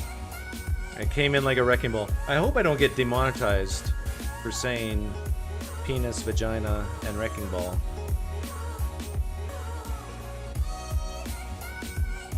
Canada going to the World Cup for the first time in soccer? Really? Did not know that. Wow.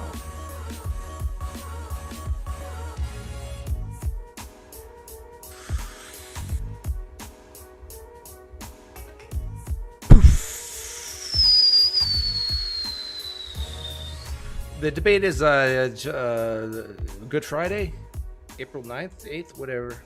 And there, someone asked. Have a great day, guys.